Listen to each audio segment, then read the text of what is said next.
au 4 bis. Donc, on poursuit les conférences du Stunfest 2014 qui avait lieu à l'étage cet après-midi. Donc à l'étage, là, il y a des concerts et chose qui n'est pas coutume pour le Stunfest. Normalement, il n'y a pas de conférence le soir. Mais on avait très envie de continuer à débattre et discuter. Donc on a fait un partenariat avec le CRIJ, du coup, pour avoir cette salle ce soir et demain soir.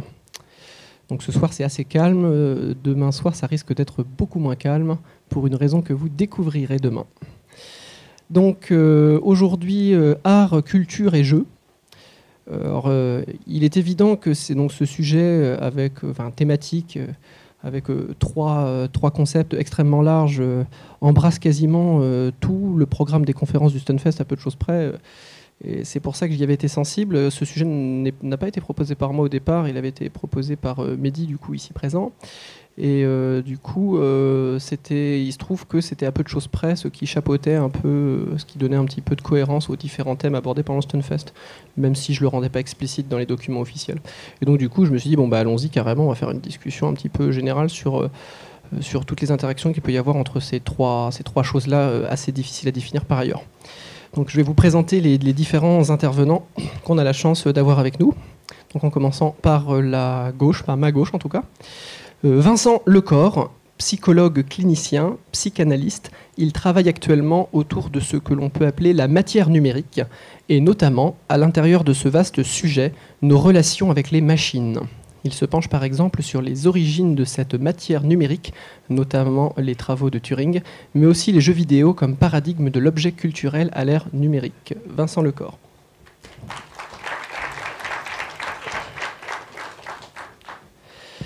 Ensuite, à sa gauche, nous avons Diane Scott, metteur en scène et critique et directrice de la compagnie Les Corps Secrets. Elle mène parallèlement une activité théorique qui va de la critique dramatique à la recherche universitaire. Elle publie dans différentes revues et a écrit notamment Carnet critique. Elle est actuellement enseignante et doctorante à Amiens, où elle travaille sur les rapports entre théâtre, culture et politique. Elle est la rédactrice en chef de Revue Incise, la revue du Studio Théâtre de Vitry-sur-Seine, dont le premier numéro est à paraître pour septembre 2014. Diane Scott.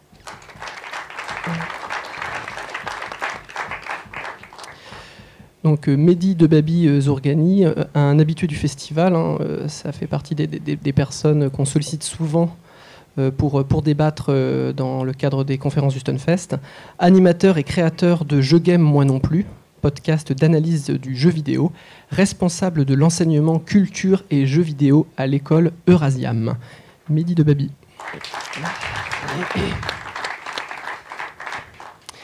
Et enfin, Marion Coville, doctorante en études culturelles à l'Institut Actes de l'Université Paris 1 Panthéon-Sorbonne, où elle a également étudié les sciences et techniques de l'exposition. Sa thèse porte sur la conception, la production et la réception des expositions de jeux vidéo. Co-commissaire de l'exposition Arcade, jeux vidéo ou pop art, elle a également contribué à différents sites et revues, notamment les cahiers du jeu vidéo, lemonde.fr, Artpresse 2, et fait partie du comité éditorial de la revue Polypolitique de l'image. Marion Coville.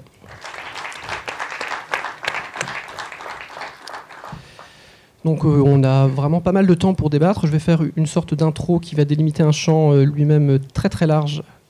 Et ensuite je donnerai la parole aux différents intervenants en fonction un petit peu de qui voudra prendre la parole, qui réagira le plus, peut-être à la fin de l'introduction qui reviendra sur des choses un petit peu plus concrètes.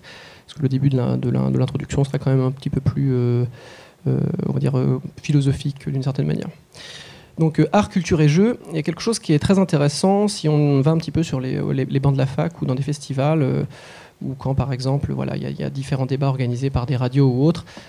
C'est des thèmes qu'on retrouve souvent, notamment avec des formules dialectiques qui sont faites justement pour que les gens se disent ça a l'air intéressant, un peu contre-intuitif, mais pourquoi pas, on va y aller du type le jeu est-il de la culture, mais en fait la culture n'est-elle qu'un jeu, ou l'art est-elle un jeu, mais le jeu en fait n'est peut-être pas de l'art. Enfin, vous inversez, ça marche tout le temps, les formules dialectiques, et ça fait venir tout le monde à une conférence, c'est très pratique, et il y a des gens qui en sont très très friands. Mais alors il y a un point commun entre toutes ces problématiques, c'est que déjà ça pose plus ou moins de manière a priori que ces objets ou ces catégories sont séparées, sont plus ou moins, on va dire, des entités qu'on peut-être pas hétérogènes, mais en tout cas facilement délimitables, différentes figures, moments, moyens d'expression, de cohésion et du lien social. Donc ça, c'est une sorte de test de la séparation. C'est-à-dire qu'on a une espèce de secteur bien délimité. Et de temps en temps, effectivement, il y a des formes hybrides, il y a des ponts, mais ça reste l'exception.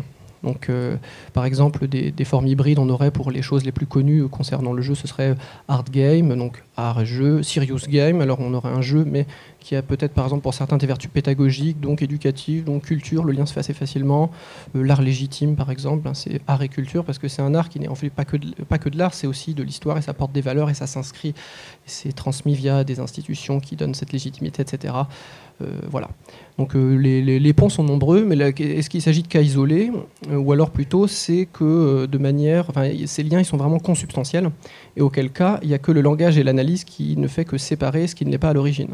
Comme si on avait, alors je donne une espèce d'image un petit peu simple qui je pense va parler, comme si un petit peu on avait un mouvement un petit peu vital et cohérent, global, que notre esprit sépare pour le rendre intelligible. C'est-à-dire on va l'appréhender via des catégories, art, culture, jeu.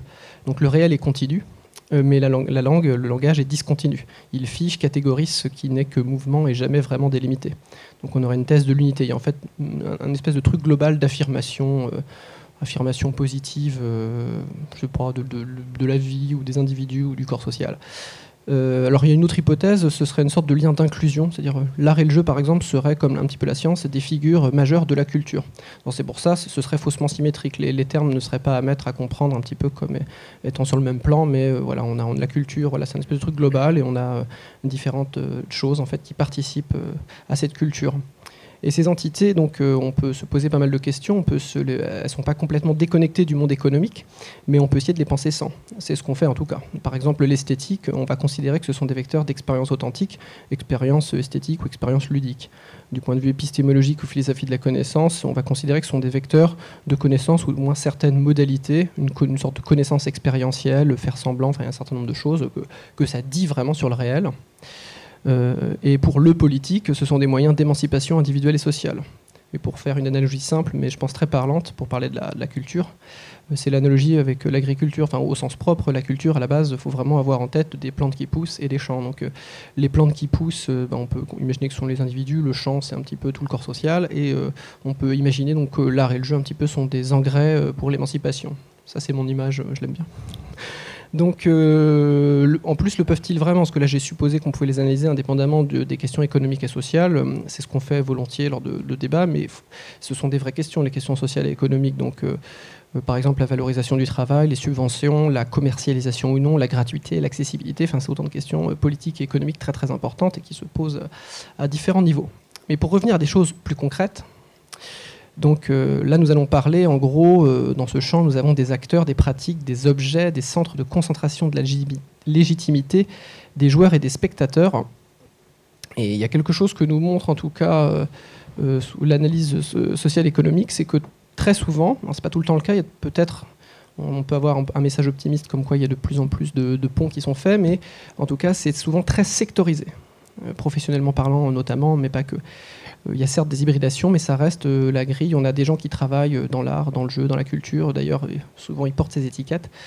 Donc la question, c'est comment faire se rencontrer ces différents acteurs. Quelles œuvres ou quels projets pourraient mobiliser un petit peu tout le monde. Et donc, quels sont les enjeux sociaux, économiques, politiques, esthétiques voilà, de cette rencontre entre ces différents objets et ces différents acteurs, joueurs et spectateurs. Voilà. Donc, s'il y a quelqu'un qui veut commencer, d'autant qu'on va procéder d'une manière un petit peu en halo, c'est-à-dire que chaque intervenant va aborder quelques points, quelques axes qui lui semblent essentiels, et ça va un petit peu dessiner, un peu mieux définir ce champ de la culture, de l'art, du jeu, voir les interactions. Bon, je vais commencer. Alors, ce que je me disais que ce que je voulais raconter était aussi très large, enfin allait ouvrir à différents sujets dont je sais que mes comparses vont rebondir. Moi, je voulais commencer justement une petite introduction en vous parlant en tant que psychanalyste, pour commencer. Et en tant que psychanalyste, moi je me sens attentif à ce qu'on appelle dans ce champ-là le travail de la culture. C'est-à-dire, par rapport aux jeux vidéo, que le jeu vidéo, avec le jeu vidéo, on peut faire plus que jouer. Alors, ça ne veut pas dire que le jeu vidéo, il faudrait ajouter du sérieux au jeu vidéo pour s'en saisir comme un objet légitime, mais c'est pour appuyer en fait sur 2 points qui me semblaient importants, à savoir le premier sur l'aspect du jeu vidéo comme moyen d'expression, comme Sébastien Janvaux qui parle du jeu expressif, du jeu vidéo expressif, qui est une expression que j'aime beaucoup. Donc du côté plus de la production, de la création. Et le second point, c'était sur les aspects de la pratique plutôt. Et là, ça rejoignait, d'un point de vue plus personnel, l'utilisation par exemple du jeu vidéo comme objet de médiation dans la clinique. Alors pourquoi je parlais de travail de la culture ? En fait, cette notion-là, cette expression, c'est proche de ce que certains collègues appellent la subjectivation, qui est le processus de devenir sujet. Et donc les obstacles, les conditions qui sont favorables ou pas à l'appropriation de certains événements psychiques par un sujet. Et pour ce faire, ce sujet-là va s'appuyer sur des représentations verbales, mais aussi des images, sur en fait tout un capital commun, symbolique de la culture. Mais là où la subjectivation s'intéresse uniquement à ce qui se passe pour un sujet, ce qu'on entend par travail de la culture, c'est pas uniquement une affaire privée, c'est plutôt une solution qui va concerner aussi le collectif. Donc c'est quelque chose qui se passe pour un sujet, mais qui va rejoindre ce qui se passe pour les autres aussi. Donc pourquoi ce petit détour par cette notion-là ? Parce que pour moi, le jeu vidéo est souvent convoqué par des adolescents ou des jeunes adultes, principalement, dans justement leur recherche de solutions face à des questions qui se posent ou des problèmes qui s'imposent à eux. Et cette notion-là de travail de la culture, on peut la définir comme l'accroissement de la connaissance de ce qui détermine intérieurement un sujet, de ce et qui le dépasse. C'est-à-dire, en gros, essayer de gagner du terrain sur certains processus psychiques inconscients qui déterminent ce sujet-là et qui potentiellement le mènent à certaines impasses. Donc, dans le sens, le lien avec le jeu vidéo, c'est, pour moi, le fait que c'est utilisé par certains sujets comme un moyen pour partager quelque chose qui potentiellement peut être une source de souffrance, et donc soit sur ce versant-là de la création, de la production, ou soit sur le versant de la pratique, donc comme un objet de médiation avec les autres, et potentiellement même dans le cadre d'une psychanalyse. Et donc, tous ces sujets-là, ça va rejoindre, à mon avis, des choses qu'on va développer plus tard sur le jeu vidéo amateur. Donc, il y a des noms qui me viennent, comme Anna Entropie, par exemple, qui a écrit un manifeste pour inciter les gens à se saisir de ce médium-là. Merci. Je vous conseille vraiment de le lire. Et parce que pour moi, ça c'est un point qui me tient à cœur et qui, je pense, va se développer de plus en plus. Et que je vois, il me semble voir des prémices dans le travail qu'on peut faire avec des adolescents. Par exemple, un adolescent qui me racontait vraiment son plaisir, parce que cette notion de plaisir est évidemment très importante par rapport aux jeux vidéo, de construire des maps pour Minecraft et de les partager. Donc c'est quelque chose qui est assez classique, mais qui pour lui semblait être en rapport avec ces questions qu'il se posait.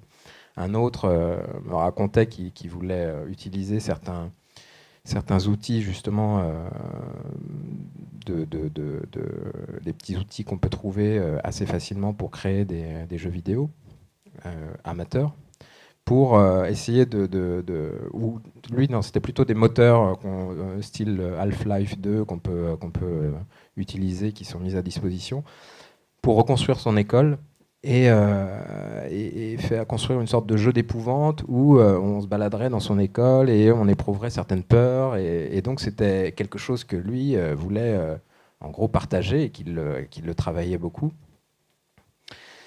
Et donc ça, c'est des exemples pour moi qui sont vraiment très, très frappants par rapport à ce que le jeu vidéo est devenu aujourd'hui. Enfin, ça existait dès le départ, vous me direz, dès le départ, je pense qu'il y a des gens qui ont détourné le jeu vidéo, mais il y a quelque chose là, ces dernières années, qui se passe, enfin, qui se diffuse. Je pensais aussi encore à un dernier adolescent qui était plutôt un joueur excessif, mais son rapport aux jeux vidéo était très particulier, dans le sens où il avait comme projet de refaire l'histoire des jeux vidéo. Et donc c'était très important pour lui, qui était né dans les débuts des années 90, de refaire tous les jeux vidéo de cette époque-là. Donc c'était comme s'il se servait de l'histoire des jeux vidéo pour retravailler sa propre histoire. Donc ça, c'était quelque chose aussi d'assez intéressant par rapport à cette notion de travail de la culture. Et pour finir, il y avait des exemples au niveau des game designers. On parlait de indie game tout à l'heure pour savoir si on pouvait passer un petit bout de ce documentaire-là, dont on pourrait aussi critiquer certains aspects. Mais il y avait quelque chose qui m'avait frappé dans le discours d'Edmund Macmillan, qui parlait de son rapport aux jeux vidéo, et notamment à propos d'un jeu qui s'appelait Aether, où il se décrivait comme un enfant qui avait eu pas mal de phobies dans son enfance, et qui dessinait beaucoup, qui se servait du dessin pour exprimer quelque chose. Et il décrivait justement au final son usage du jeu vidéo pour essayer de mettre l'autre, le joueur, dans sa tête. Et ça me paraissait très important dans l'usage du jeu vidéo comme ce moyen d'expression pour partager quelque chose avec les autres. Et enfin, il y avait un jeu vidéo qui m'a beaucoup marqué, je ne sais pas si vous connaissez, qui justement fait partie un peu des jeux vidéo, avec une bonne production derrière, qui était de Vander Caballero, Papo Agno, et qui m'a semblé aussi très intéressant par rapport à ce que j'essayais de décrire. Et voilà, bon, on pourra en reparler de ce jeu vidéo. Et écoutez, voilà. Disons que ça, voilà, pour poser un peu les choses, c'est ce que je voulais vous proposer comme introduction sur cet aspect de réappropriation, de détournement et de partage à travers ce médium-là,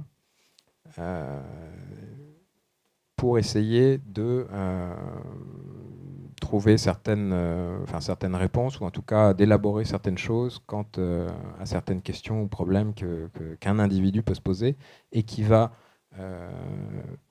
en le faisant, faire travailler la culture dans son ensemble. Bon. Est-ce qu'il y a quelqu'un qui veut poursuivre ? Juste une toute petite intervention par rapport à Indie Game de Movie. Vraiment, Yann Chauvière qui définissait sur la culture, qui revient justement à l'étymologie romaine, enfin presque cette métaphore de cultiver une terre. On la retrouve aussi beaucoup avec un autre des trois game designers qui est Phil Fish dans le jeu, et qui nous décrit ses parties passées avec son père pendant de longues heures, où il co-créait dans une espèce, pas forcément de symbiose, mais en tout cas de convergence des regards, leur premier jeu qu'ils programmaient ensemble conjointement. Donc c'était juste pour appuyer cette idée de co-création et de détournement qui à l'époque était, je ne sais pas si on peut dire évidente, mais en tout cas allait plus de soi en termes de programmation à cette époque du jeu vidéo.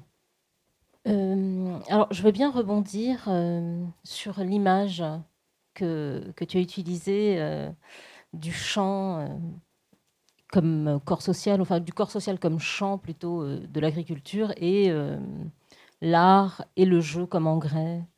Je trouve ça assez intéressant en fait comme image. Et ça concerne effectivement les enjeux, à mon sens, qui font qu'on s'interroge sur le rapport entre jeux vidéo et art. Alors, peut-être que... Enfin, j'ai l'air de pas du tout rebondir sur ce que tu viens de dire, mais peut-être on y reviendra par... cette image, elle est ambiguë, parce qu'en fait, alors comme il a été dit dans la présentation, moi je suis celle de la table ronde qui est la plus loin du jeu vidéo. Je viens du théâtre. Et c'est une expression qui est très employée aujourd'hui, notamment chez un garçon qui s'appelle Franck Lepage. Je ne sais pas si c'est... Ah bon, voilà. Alors effectivement, c'est une citation. Donc il y a un garçon qui s'appelle Franck Lepage et qui fait des conférences, spectacles, sur la culture et qui emploie la même image, effectivement, de la culture. Ouais, c'est marrant parce que je le suis, mais je me rappelais même plus effectivement ce que la dernière fois que je l'ai maté, c'est les conférences gesticulées. Ah, voilà. Et c'est effectivement sur la culture, et sur l'éducation, sur plein de choses. Mais je te laisse poursuivre. Non, mais... Le propos de Franck Lepage, c'est de dire, c'est de critiquer en fait, c'est de parler de la crise de la culture aujourd'hui, au sens large, et de critiquer effectivement les hiérarchies culturelles en disant voilà, le théâtre en particulier, c'est un lieu dont on attend quelque chose politiquement, qui est censé être un lieu d'émancipation, un lieu d'élévation collective et individuelle, et d'où l'image du chant et des plantes qui croissent. Pour s'en moquer, oui, c'est une image ironique, en fait. Et alors du coup, voilà, je ne savais pas dans quel sens c'était employé dans ton introduction, parce que lui, il s'en sert pour moquer cette hiérarchie entre des bons objets et des mauvais objets, allant de soi, donc, que par rapport au théâtre, c'est un bon objet, et que par exemple, par rapport aux jeux vidéo, dans la doxa, c'est un mauvais objet. Alors oui, je vais répondre rapidement pour ensuite redonner rapidement la parole. Le sens que ça avait chez moi, c'était plutôt marxiste, c'est-à-dire que si par exemple on voit des plantes qui poussent moins bien, je ne vais pas dire que ce sont des mauvaises plantes, je vais regarder le sol et je vais me dire mince, les structures sociales et économiques en fait font que ces plantes ne poussent pas. Donc c'était plutôt pour dire que les solutions sont économiques et sociales et je ne vais pas montrer du doigt des individus qui soi-disant ne feraient pas d'efforts pour s'intégrer, pour s'intéresser à la culture. Donc c'était une vision marxiste. Et pour revenir à Franck Lepage, il a tout à fait raison, il l'utilise, c'est parce que c'est par rapport à une politique notamment qui a été menée à gauche hyper modérée, genre PS, hein, c'est-à-dire qu'on ne s'enflamme pas trop non plus. C'était l'idée, ils n'ont pas été jusqu'à faire de l'éducation populaire, mais de la démocratisation de la culture. Et l'idée c'était, mais je comprends pas, tous ces pauvres, on leur balance plein de culture et du théâtre contemporain, et ça je comprends pas. Voilà, imaginons un arrosoir avec de la culture dedans, on en balance et il pousse moins vite, ou du moins il ne rattrape pas les riches. Il parle en termes de classe sociale, Lepage. Parce voilà, notamment il s'aperçoit dans le spectacle que les riches aussi se cultivent, et encore plus vite que les pauvres. Et donc du coup, voilà, c'était la critique de la démocratisation de la culture, cette tentative qui était sans doute pas la meilleure. Mais bon, voilà, je vous conseille déjà d'aller voir le spectacle. Qui est disponible sur Internet. Donc voilà, lui c'était pour critiquer, je me rappelle, c'était pour critiquer cette position qui n'était pas vraiment la meilleure réponse sociale en tout cas. Oui, donc en fait, toi, tu reprenais l'image de Franck Lepage, mais dans une autre interprétation. Et moi, ça me paraissait intéressant, cette image-là. Alors moi, je suis une anti-Franck Lepage. Parce que je pense que à l'intérieur de son interprétation, il y a une confusion, il me semble, et qu'on retrouve parfois dans les discours de certains game designers au sujet du jeu vidéo concernant les rapports avec l'art, ou le désir de revendiquer cette étiquette, qui est de dire, qui est d'assimiler finalement art et culture. Et je lisais un entretien de Viennot et Balzerani, c'est toi qui me l'as fait lire, où ils disent voilà, la Tour Eiffel aujourd'hui c'est du patrimoine mondial. Et à ce titre, eh bien, les jeux vidéo aujourd'hui ont fait la preuve qu'ils sont des objets de la culture et que donc ils peuvent prétendre aussi à ce statut, à cette dignité finalement.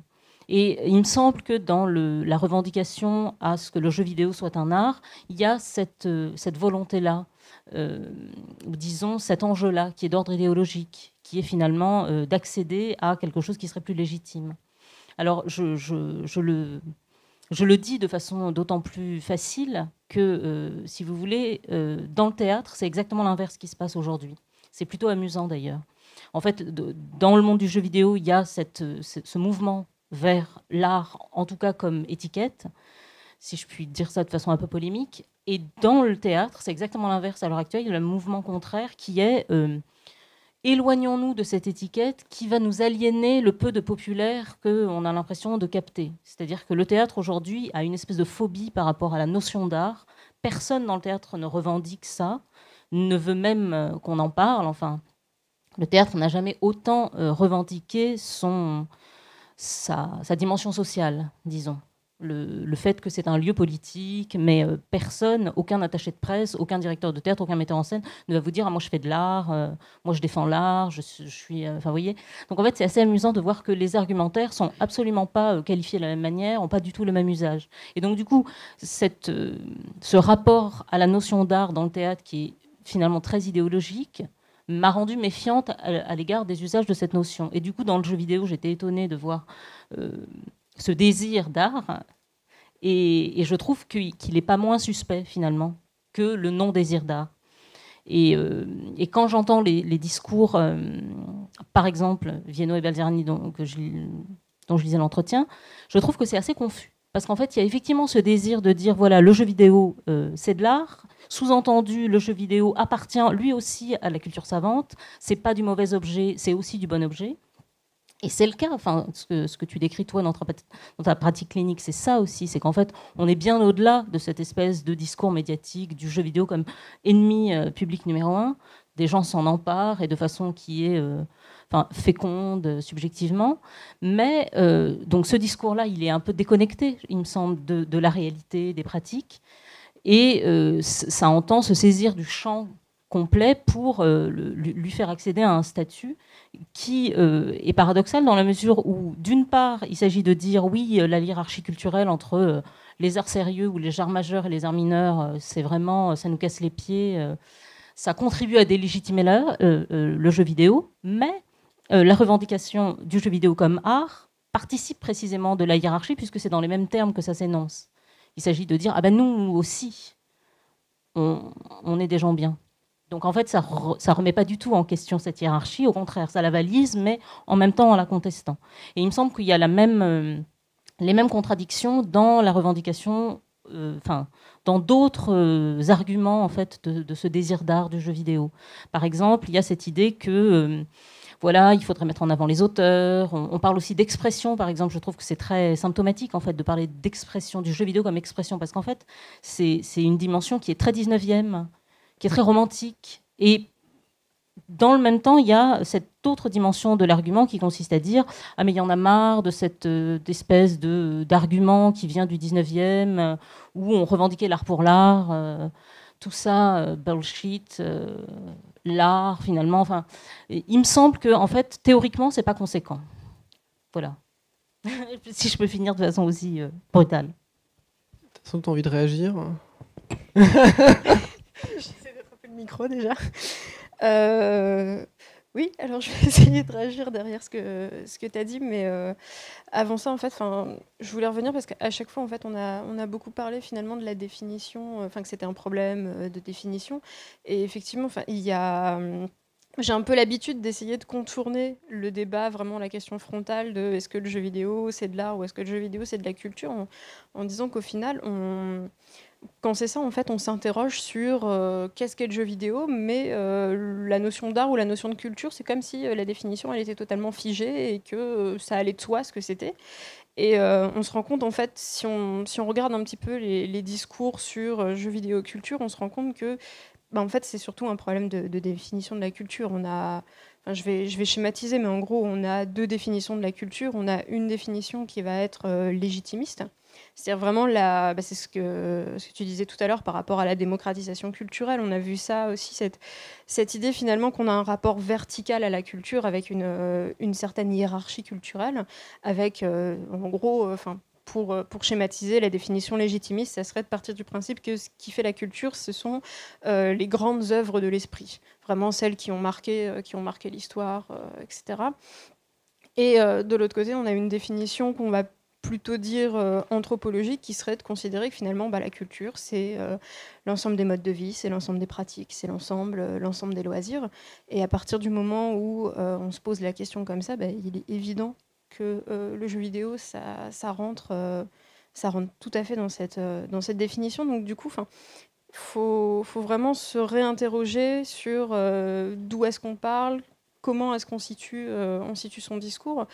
Et d'ailleurs, la définition légitimiste, on va effectivement la retrouver aussi des fois dans la lutte pour la reconnaissance du jeu vidéo, où on essaye finalement d'utiliser cette hiérarchie pour dire, regardez, le jeu vidéo, finalement, on va essayer de l'élever un petit peu plus, mais pour l'élever un petit peu plus, on renforce cette idée que finalement le rapport à la culture, il est vertical. Ensuite, tu voulais réagir Je voulais juste dire que je suis parfaitement d'accord pour moi. C'est-à-dire que la culture, j'ai pas une définition légitimiste de la culture, hein. Non, je disais pas ça. C'est tout à fait juste. Pour moi, c'est vraiment une conception. Ça fait un peu lutte des classes, ce que je vais dire, mais en gros, on pourrait interpréter, je pense, cette volonté d'avoir ce petit label culture légitime, en fait, comme des rapports économiques. C'est-à-dire que s'il y a une culture légitime, souvent on va dire qu'elle a un certain pouvoir, elle est en place, c'est des subventions. Il y a aussi la réalité, c'est que la reconnaissance, c'est des subventions, ne serait-ce que ça, c'est peut-être du financement, etc. Et donc effectivement, mais ça va à contresens, ça souligne le côté vertical que j'exacre plutôt. Mais c'est bien parce que tu me fais une transition toute trouvée. Parce que, en fait, justement, ce qui m'intéresse dans cette définition de la culture, c'est que souvent on l'aborde d'une manière très déconnectée du réel, comme si ça n'avait aucune conséquence dans l'aspect politique, social, économique du jeu vidéo. Et c'est exactement ce que tu dis par rapport aux subventions, par rapport au financement du jeu vidéo, c'est extrêmement important. Et le débat sur la culture, on le retrouve beaucoup dans le moment où le crédit d'impôt va être mis en place pour le jeu vidéo en France, où finalement, si le jeu vidéo peut bénéficier du crédit d'impôt, c'est parce qu'il rentre dans la notion d'exception culturelle. C'est-à-dire l'idée que la culture est différente des autres biens marchands et qu'elle peut être aidée.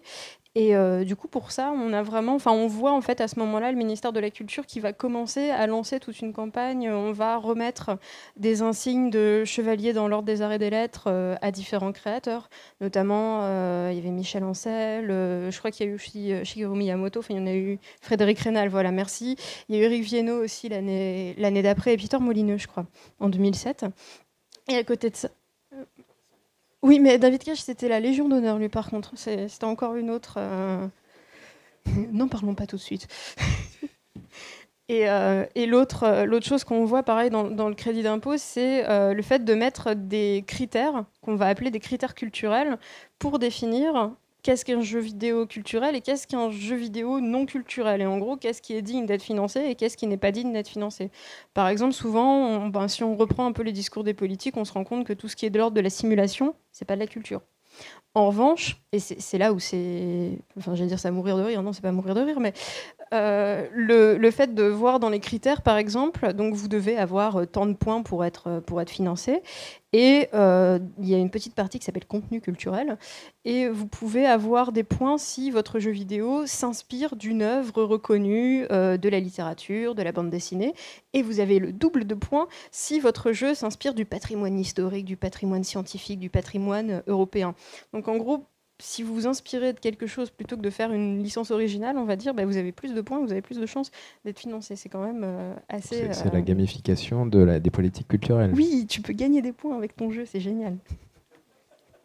Donc, au-delà de cette lutte pour la reconnaissance chez les amateurs, chez ceux qui pratiquent cette culture, c'est vrai qu'on a aussi tout un discours politique et on le retrouve aussi sur la définition de l'art. Alors là, ça va encore être différent. Mais en gros, si on regarde les définitions artistiques du jeu vidéo qu'on va avoir du côté, notamment du côté des politiques et du côté de la presse, on va avoir deux définitions qui sont assez problématiques. On a la définition du jeu vidéo comme un art hybride. C'est-à-dire que le jeu vidéo en soi, c'est pas un art. Ce qui en fait un art, c'est les différents métiers qu'il va nécessiter dans sa production. On a notamment tous les discours de Frédéric Mitterrand qui va parler du jeu vidéo comme un art parce que il fait intervenir le graphisme, le scénario, la décoration, la musique. Souvent d'ailleurs, c'est le graphisme qui fait art dans le jeu vidéo. Et on a une autre définition qui va œuvrer à comparer le jeu vidéo aux arts majeurs. On va par exemple voir ça dans on en parlait l'autre jour, dans le gros bouquin qui s'appelle Art ludique. Où là, en fait, on a une définition du jeu vidéo comme un art qui prendrait sa source dans le dessin, dans l'estampe.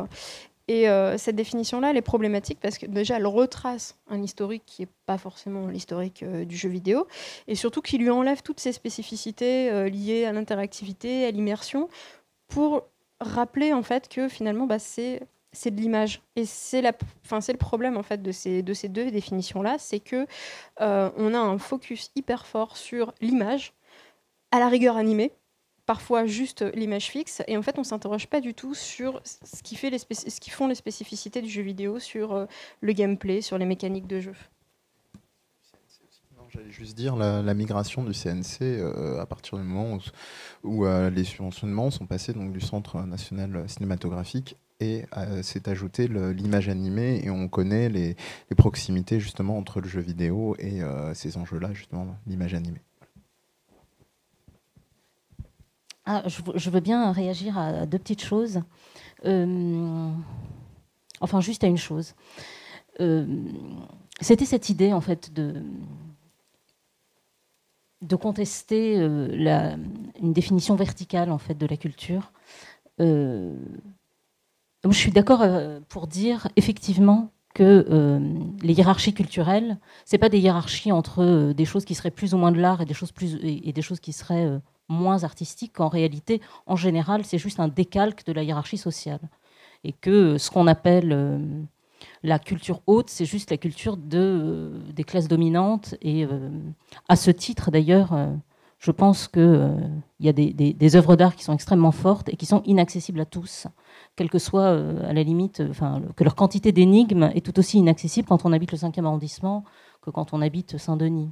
Et qu'il n'est pas question forcément de capital culturel, en fait, pour... bon, c'est peut-être un peu rapide ce que je dis là, mais... Juste, excuse-moi, une micro-parenthèse par rapport à ce qu'on disait sur les décorations. Petit constat léger, hein, que des hommes, à l'exception de Shigeru Miyamoto, qui était peut-être cette espèce de personnage presque tutélaire, créateur des Mario et des Zelda, homme, caucasien.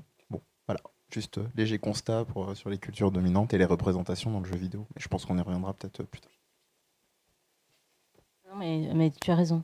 Donc cette idée de contester la verticalité de la hiérarchie sociale derrière des hiérarchies culturelles, je suis absolument d'accord.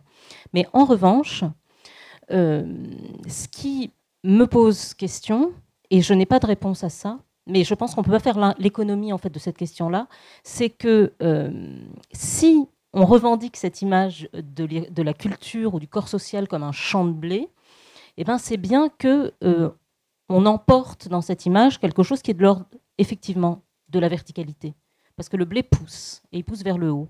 Et donc c'est bien, si on tient à cette image-là, c'est bien qu'on tient quelque part à l'idée de la croissance spirituelle, subjective, culturelle, que sais-je. Mais cette image-là du champ de blé, elle n'existe que pour exprimer que quelque chose s'accroît.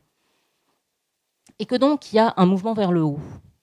Alors, si effectivement la culture se pense dans ces termes, c'est parce que, et donc là ça va au-delà, je pense, par exemple des chronologies que Franck Lepage pose, et lui s'en tient surtout à la seconde partie du XXe siècle, et effectivement de l'établissement de politique culturelle, de l'invention du ministère de la Culture, etc. Mais il me semble que la chronologie doit être un peu élargie et qu'on a effectivement cette idée que la culture, c'est quelque chose qui est là, enfin, qui est un lieu d'élévation subjective. Et c'est un énoncé qui se trimballe depuis les Lumières. C'est quelque chose qui est vieux, qui est plus ancien. Et sur quoi fait fond effectivement l'existence du ministère de la Culture? C'est ce qui fait qu'on se dit, voilà, il y a lieu qu'il y ait des lieux publics où on met de l'argent commun, où on met, pour employer une image assez populiste, nos impôts, pour mettre des objets au milieu, et ces objets, ils sont là pour tous. Il y a des théâtres publics, des musées. Alors ici aussi, je crois, c'est un lieu public, mais si on part du principe qu'il y a lieu qui est de l'argent public consacré à des choses mises en commun, ou mises en commun pour tous, donc, c'est bien qu'on en attend quelque chose pour tout un chacun. Et du coup, moi, j'entends très bien, et du point de vue du théâtre, je pourrais faire un décalque en fait de la critique que tu viens de faire des modes de subvention et des catégories pour les dossiers de sub. Mais la question que je voudrais vous poser, c'est, eh bien alors, si vous aviez à établir les critères de subvention d'un jeu vidéo, quels seraient-ils? Ou alors, autre option, on supprime le ministère de la Culture. Et je pense que c'est aussi une option envisageable. Enfin, je veux dire, n'excluons rien. On peut très bien se dire, non, c'est l'option libérale, de se dire, bon, la culture, c'est des goûts, c'est complètement privé, l'État n'a pas à s'en mêler. C'est d'ailleurs une des grandes dimensions d'une des critiques de la culture, plutôt de droite cette fois comme critique, qui est de dire, voilà, le ministère de la Culture, c'est juste un surgeon du totalitarisme soviétique. Mais si on tient à ce qu'il y ait des lieux communs pour partager des choses, de l'ordre du savoir ou de l'art, alors selon quels critères? Qu'est-ce qui fait qu'un objet, on va considérer que c'est pour tous?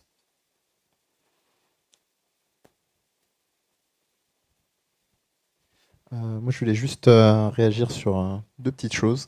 Déjà, une réaction du public où on voit que finalement, ces idées-là sont, j'ai presque envie de dire, en germe. Hein. La seule évocation de David Cage a fait réagir, voire en a fait sourire certains. Hein. C'est dire à quel point ces histoires-là se mettent un peu en récit. Bon, certains parleront un peu côté tête de turc, d'autres vont plutôt critiquer la dimension et les intentions créatives du personnage, mais en tout cas c'est là, c'est-à-dire que ça fait réagir, donc quelque part, pour faire un pont hyper simple, ça fait partie quelque part de notre culture.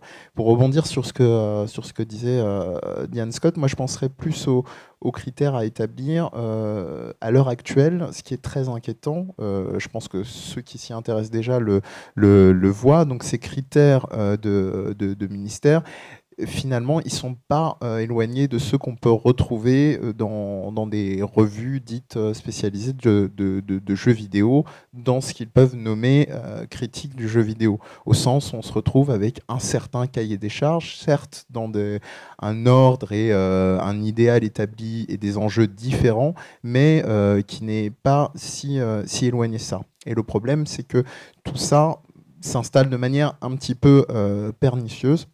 Ça m'amène donc à ce que moi je voulais, ce sur quoi je voulais m'appuyer. Je vais prendre un exemple qui peut-être sera parlant au plus grand nombre. Je ne sais pas si certains d'entre vous dans la salle avaient vu lors d'un zapping. Internet aide beaucoup à faire l'économie du flux de la télévision maintenant. Il y avait eu une intervention d'Alexandre Astier, qui est entre autres scénariste et acteur de Kaamelott, qui était passé chez Morandini. Alors je ne sais pas si ça va parler à la salle, et qui était venu un petit peu critiquer, comme on dit, clasher une émission de télé-réalité dont le titre m'échappe, mais bon, peu importe. Ce qu'il amenait principalement, c'était cette idée que réfléchir, c'est se prendre la tête. Et moi, j'ai l'impression que tout, en ce moment, autour du jeu vidéo, mais c'est pas le seul objet à qui c'est déjà arrivé, tourne autour de cette réflexion-là dès qu'on est dans des enjeux populaires, c'est-à-dire penser ramener sa science, ces fameuses expressions, plus on a de culture, plus on l'étale, et ainsi de suite.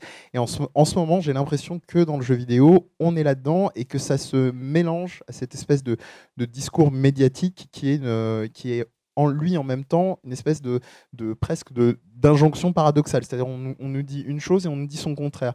On arrive en ce moment, si on fait un petit bilan du jeu vidéo, c'est super, ça distrait, c'est une industrie qui rapporte de l'argent, mais il faut faire attention à ce que nos petites têtes blondes n'y passent pas trop de temps, et puis en même temps, il y a des éléments plus nobles pour lesquels ils peuvent élever leur culture et élever leurs connaissances. Donc voilà, moi la question que je pose pour en rajouter une de plus, c'est justement comment essayer de synthétiser et de penser ça, parce qu'on est pris dans ce discours à la fois politique maintenant de plus en plus et relayé médiatiquement. Je ne vais pas revenir sur la sainte trinité du traitement du jeu vidéo dans les médias, violence, addiction et puis éventuellement effet des réalisations ou à rendre fou, etc. Donc voilà, comment se déprendre de ça pour penser des réels critères de critique de l'objet jeu vidéo. Voilà. Bon, je vais essayer de répondre en vitesse aux deux questions. Sur les critères, en fait, moi, ce qui m'avait marqué, alors, enfin, j'ai vraiment plus tout en tête, mais dans mes souvenirs, si on compare par rapport à la musique ou par rapport au cinéma, en fait, il y a des critères vraiment très qui n'ont rien à voir avec les contenus. Ça va être l'utilisation de la langue française, le fait de travailler avec des gens qui viennent de France ou qui viennent de l'Union européenne. Mais en termes de contenu, vraiment, il y a pas vraiment de critères. Et en fait, cette grille de contenu qui doit prouver que le contenu est bel et bien culturel, je crois qu'on le retrouve que dans les jeux vidéo. Donc en fait, c'est un peu ça le problème, en fait. C'est que par rapport aux autres cultures populaires, il est pas traité de la même manière en termes de critères. Après, Mehdi, ce que tu disais, en fait, ça m'a beaucoup fait penser à un livre d'Éric Maigret qui est sur la bande dessinée, où en fait il se pose plus ou moins exactement les mêmes questions que nous, mais sur la bande dessinée, donc qui est un petit peu plus ancienne, où il a un petit peu plus de regard là-dessus. Et en fait, il décrit un moment de la bande dessinée qui, à mon avis, est le moment qu'on vit en ce moment par rapport aux jeux vidéo. C'est qu'on a d'un côté des discours, alors je sais plus comment il les appelle. Enfin, en gros, c'est les discours vraiment polémiques qui dénoncent le jeu vidéo, donc la fameuse la violence, l'addiction, toutes les paniques morales qu'il y a autour du jeu vidéo. Et de l'autre côté, pour répondre à cette critique, on a un discours militant qui lutte pour la reconnaissance. Mais du coup, c'est encore difficile d'essayer de trouver un entre-deux, une articulation. Et ça me fait penser aussi, d'ailleurs, je crois qu'il y a une conférence sur ce thème-là durant le week-end, à la place du jeu vidéo aussi dans l'université, tout simplement. C'est qu'on a eu un moment où, bon, en tant que joueur, on regardait ça d'un drôle d'œil, où il y avait aussi beaucoup d'interrogations sur le supposé effet des jeux vidéo sur les joueurs. Et au fur et à mesure, on voit aussi apparaître des nouvelles générations de chercheurs et de chercheuses qui, en même temps, se revendiquent, et revendiquent qu'ils ont une pratique du jeu vidéo, qu'ils ont une approche beaucoup plus compréhensive du médium. Et j'ai l'impression que c'est en train d'évoluer petit à petit. Une très brève remarque, il y a un article dont la référence exacte m'échappe, mais qui a été publié dans une revue qui s'appelle Quaderni, Quaderni,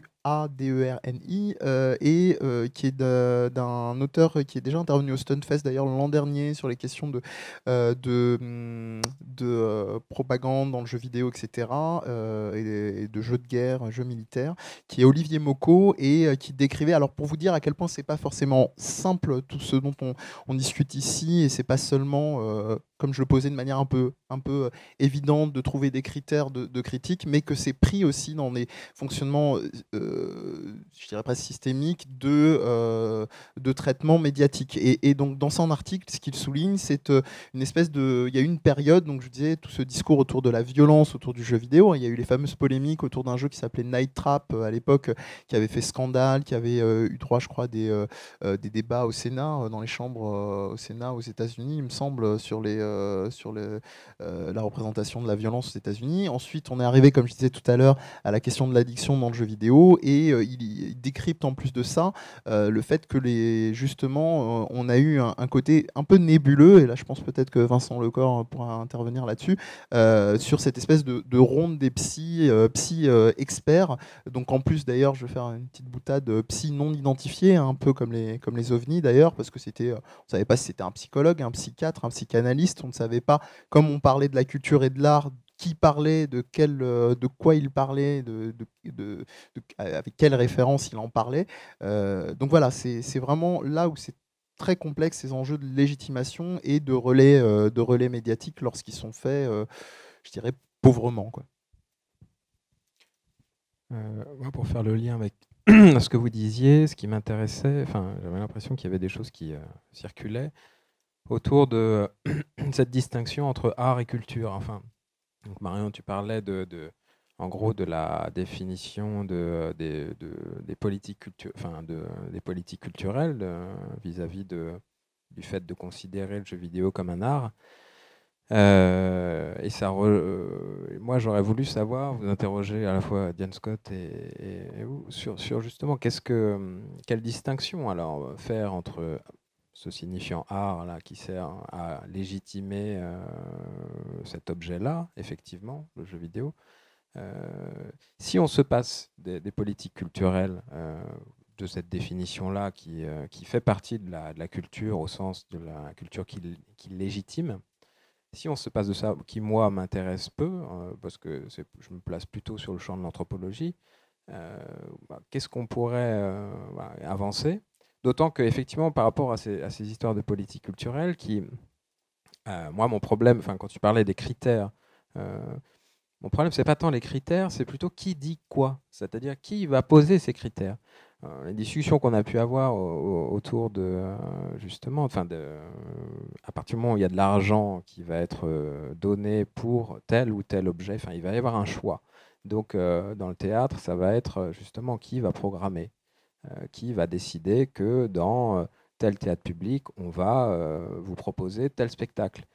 Donc, imaginons que dans le jeu vidéo, on va se poser les mêmes questions. Qui va dire que je sais pas, tel éditeur ou tel game designer va recevoir des subventions pour produire et moi, ce qui me pose, c'est pas tant les critères, mais c'est finalement d'un point de vue démocratique, c'est-à-dire on va faire appel à des experts. C'est ce qui se passe avec tout le système des DRAC, il me semble. Donc, j'ai l'impression finalement, on nous retire une fonction qui va être d'essayer de réfléchir à ce que chacun réfléchisse à ce qu'il pourrait avoir envie de voir. Alors, c'est compliqué cette histoire parce que évidemment, il y en a qui essayent de tirer ça vers quelque chose qui est, on pourrait dire, très populiste. Et finalement, ça rejoint cette question de culture et art. Finalement, cessons de parler d'art et puis donnons ce qu'on pense que le public va vouloir. Donc je ne sais pas si je suis très clair, mais c'est complexe cette question-là du choix, de qui va décider pour vous de ce que la culture, de ce que va être la culture publique si on fait rentrer le jeu vidéo aussi là-dedans. Non, moi je dirais que non seulement elle est floue, mais en plus il y a très clairement un flou qui est entretenu là-dessus. Moi, par exemple, la question du statut du jeu vidéo, objet ou bien culturel. C'est-à-dire qu'on sait que finalement, si on prend ça, la définition au pied de la lettre de bien culturel, on va plutôt normalement, il me semble, après avoir vérifié que dans la définition de l'UNESCO, on est dans la question du juridique et d'une appartenance, être plutôt dans quelque chose de l'ordre de la propriété. Donc voilà, quelque chose qui nous appartient, un objet qui nous... Après, il va y avoir la couleur que d'autres vont leur donner. Mentionné tout à l'heure Sébastien Janvaux, qui avait justement dirigé une revue, pas une revue, mais un numéro d'une revue qui s'appelle Médiamorphose, et qui posait la question, le jeu vidéo est-il un objet culturel? Là, c'est encore une autre réflexion posée par un autre discours qui va s'interroger sur tous les axes, une grande partie des axes, c'est-à-dire la création, la patrimonialisation.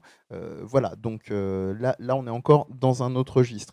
Je pensais aussi tout à l'heure, quand on parlait discours, critères politiques, il y a eu il y a quelques années les assises vidéoludiques où on parlait de questions de droit. Donc cette fameuse définition du jeu vidéo, je crois que d'un point de vue juridique, elle est définie comme objet, c'est un objet, une œuvre d'art composite, c'est-à-dire différentes parties, un tel est normalement auteur de son, a des droits sur la partie sur laquelle il a travaillé. On sait concrètement dans le jeu vidéo que c'est pas du tout le cas, ce qui a donné d'ailleurs à l'époque, il y a quelques années, avec une ouverture de, je crois, Nathalie Kosciusko-Morizet, des débats avec la SACEM et les studios Feu Mindscape à l'époque, qui étaient complètement aberrants, où personne ne s'écoutait parler, où les uns réclamaient des droits sur l'objet jeu vidéo. Donc oui, d'accord, effectivement, qui va poser ces critères-là, mais à l'heure actuelle, il y a déjà un jeu, je pense,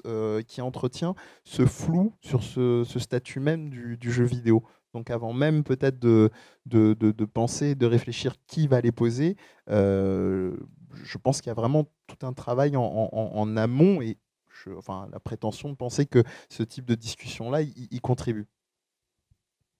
Quelque chose de succinct, juste comme l'a dit Diane Scott un peu plus tôt, il y a déjà effectivement des gens qui ont des alternatives, sans doute des mauvaises alternatives, c'est le discours des libéraux, c'est le marché, ça sanctionne. Les gens achèteront de toute façon ce qu'ils veulent, de toute façon il y a sanction du public et ça peut être critiquable assez facilement avec des critères bon, qui sont assez abstraits, surtout si on ne les définit pas. Si par exemple émancipation et aliénation, enfin, il peut y avoir des critères qu'on peut prendre pour voir, comme le font la plupart des parents et des gens, on voit si par exemple ces enfants, ou ceux des autres d'ailleurs, grandissent sans développer de pathologie ou en étant heureux simplement, voir s'ils ne développent pas du stress ou ce genre de choses. C'est-à-dire vraiment des choses qu'on peut voir. Est-ce qu'il est angoissé? Est-ce que la personne n'est pas aliénée, etc.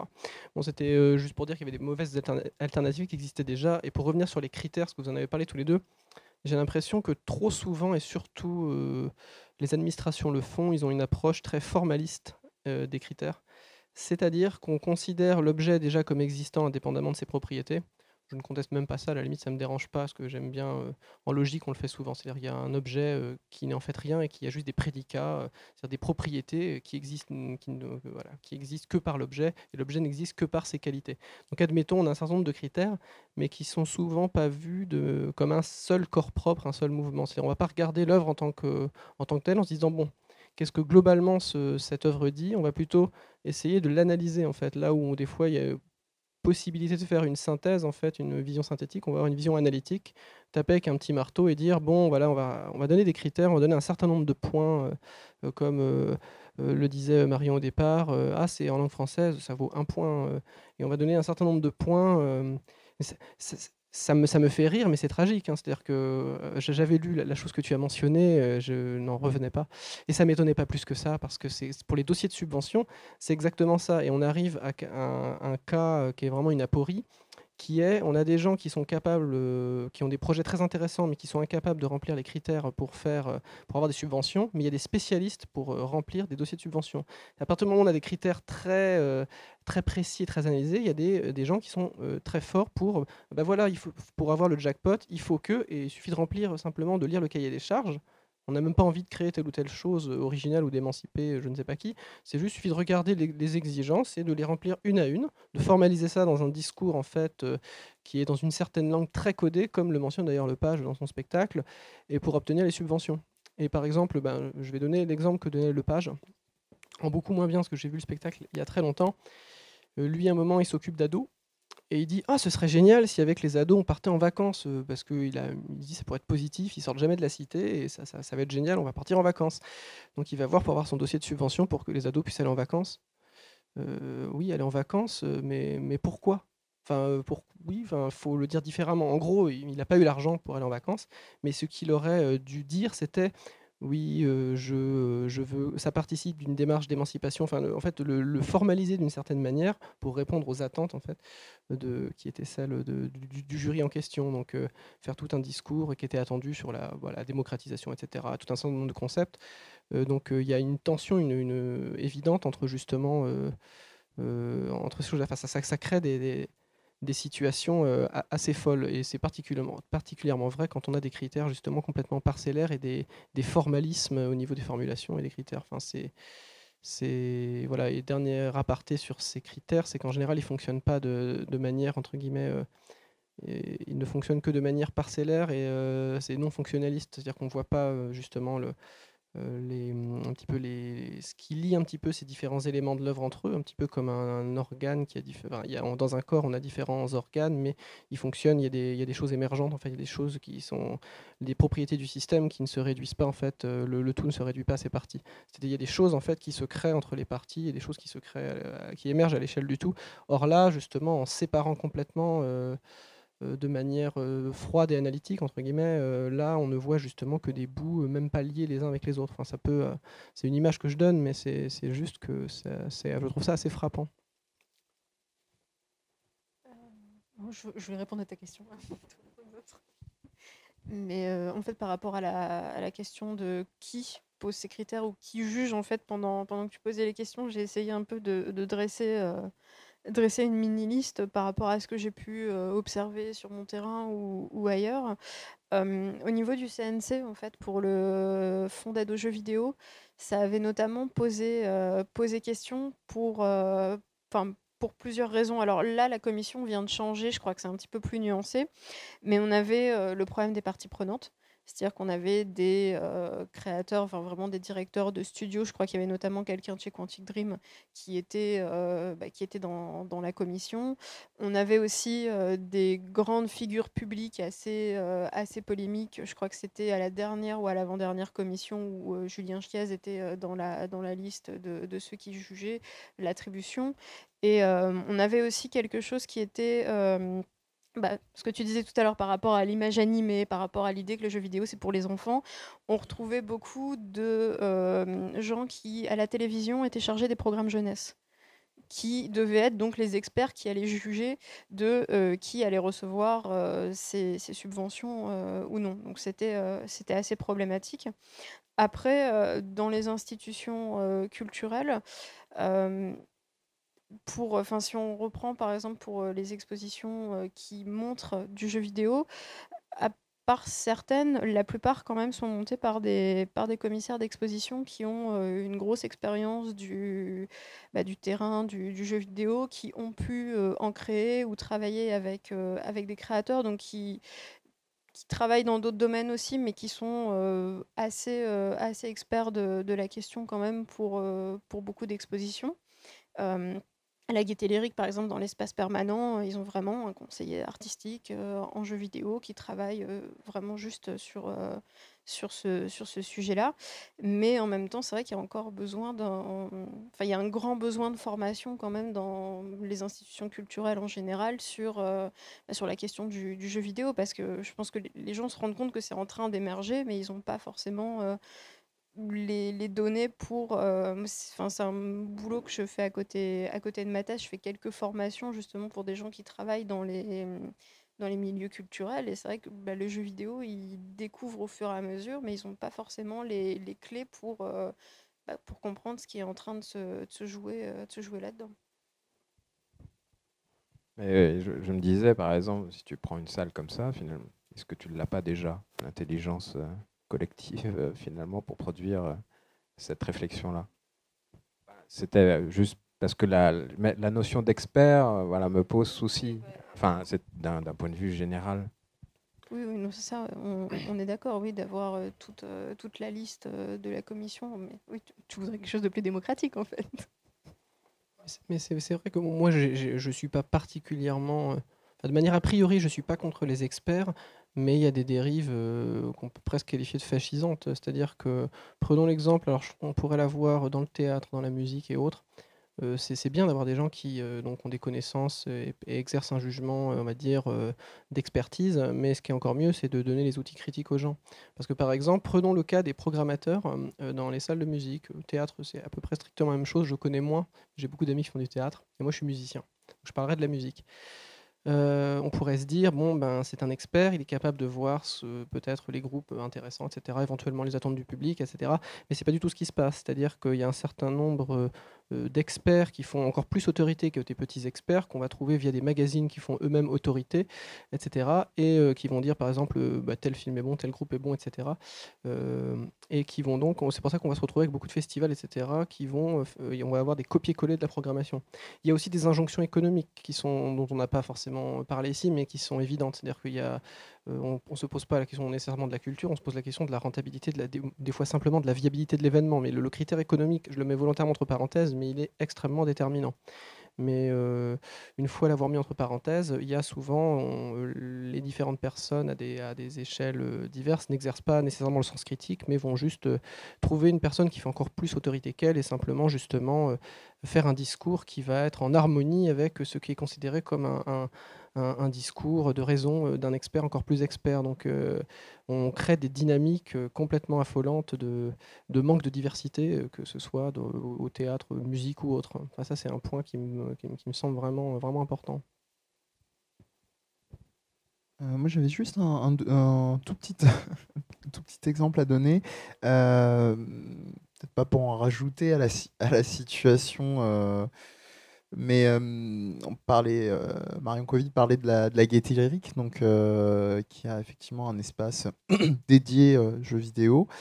Et moi, j'étais quand même assez surpris. Il y a eu une table ronde organisée par une revue qui s'appelle Games, qui est sortie, qui sort depuis quelques mois maintenant.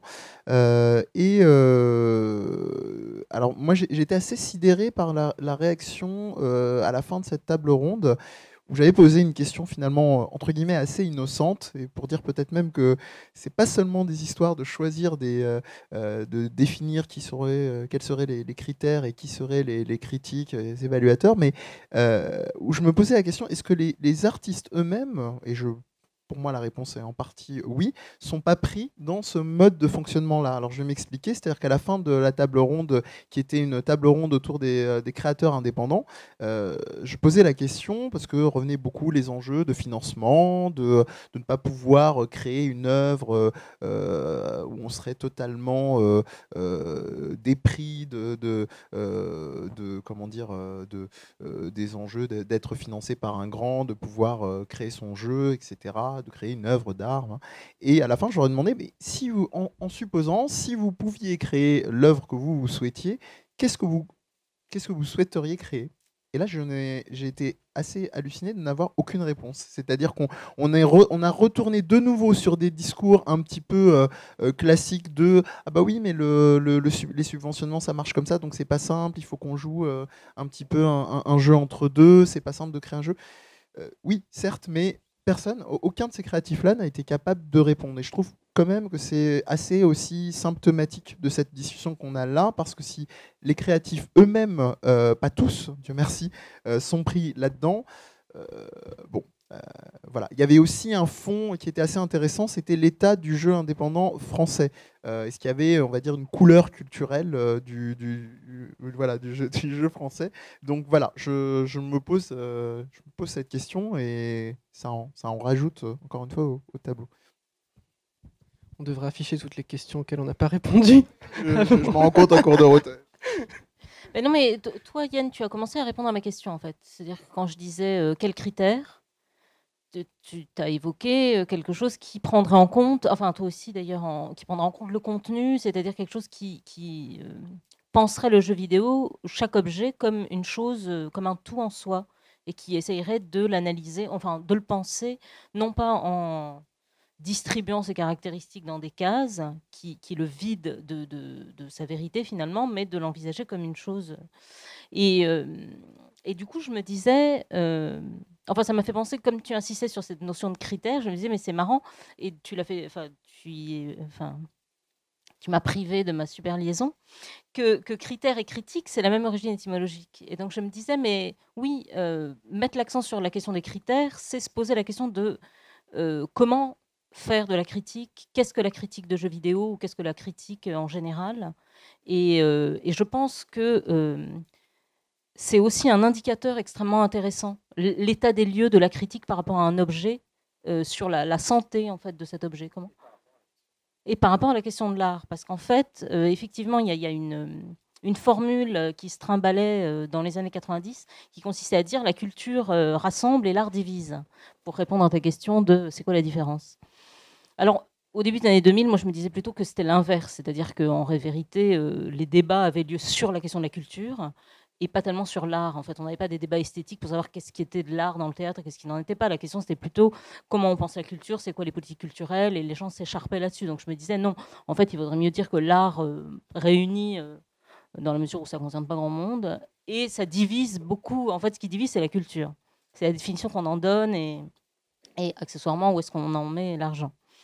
Et en fait, au final, en fait, en nous entendant parler, je me disais non, enfin, cette espèce de cliché, la culture réunie, donc au sens un peu anthropologique du mot, et l'art divise, en fait, je trouve que c'est...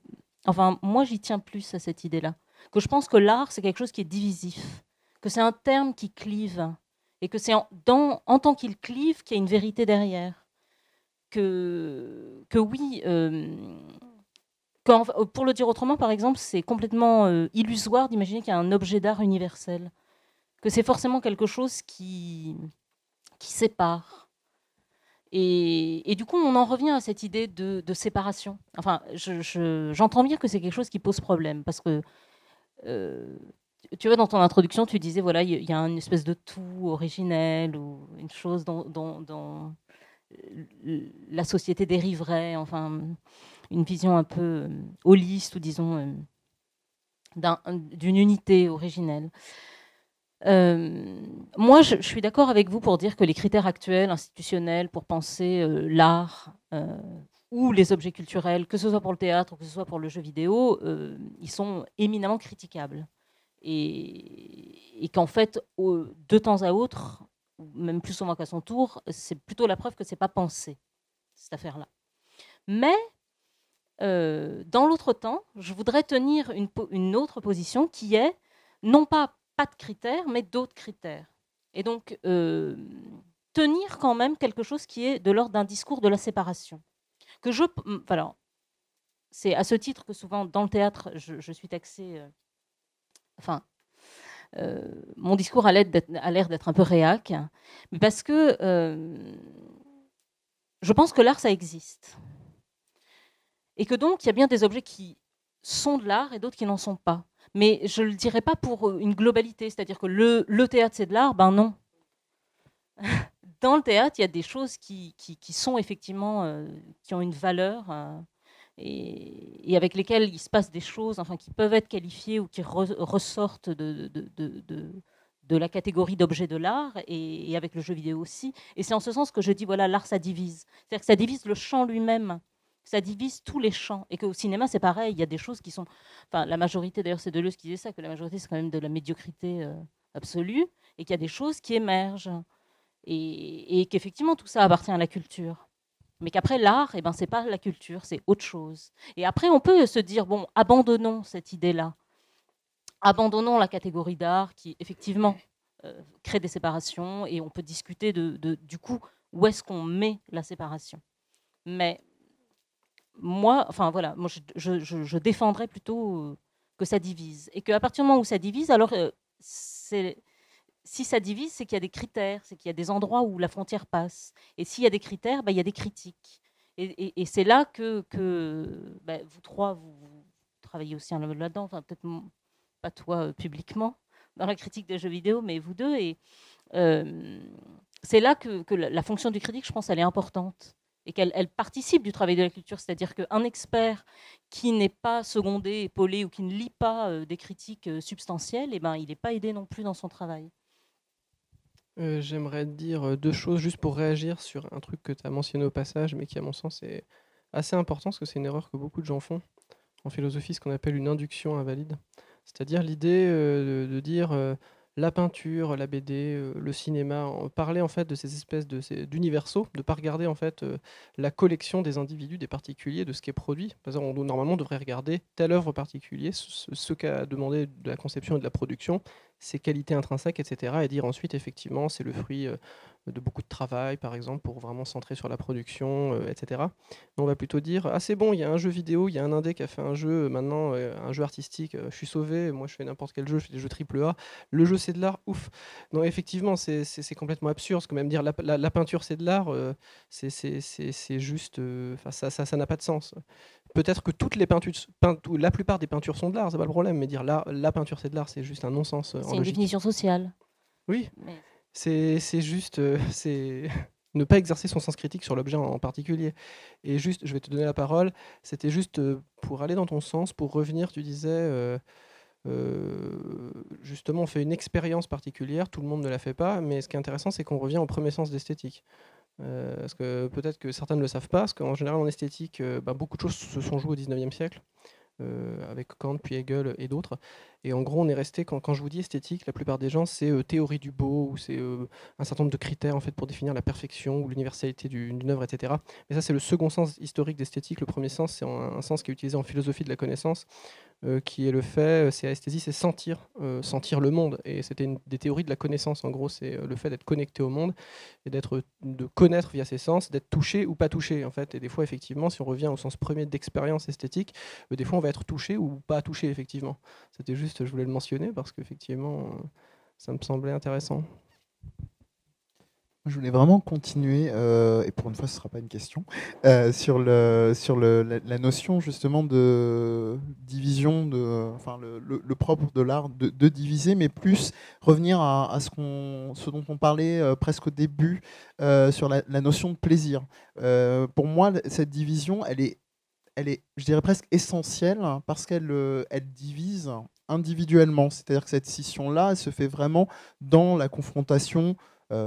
Peu importe, hein, vu qu'on vient d'en parler depuis 5 minutes, art, œuvre d'art, enfin, c'est pas la question, mais voilà, on se retrouve, là en l'occurrence on parle de jeux vidéo, face à un jeu vidéo qui crée quelque chose, une faille pas forcément, si après tout d'ailleurs, au sens très angoissant du terme, on se retrouve à nu, hein, finalement des expériences de jeu peut-être les plus fortes qu'on a pu avoir, c'est celles où on s'est retrouvé face à un jeu, tiens j'ai l'impression, il y a quelque chose de l'ordre d'un échange, d'une communication dans ce que me veut quelque part le game designer.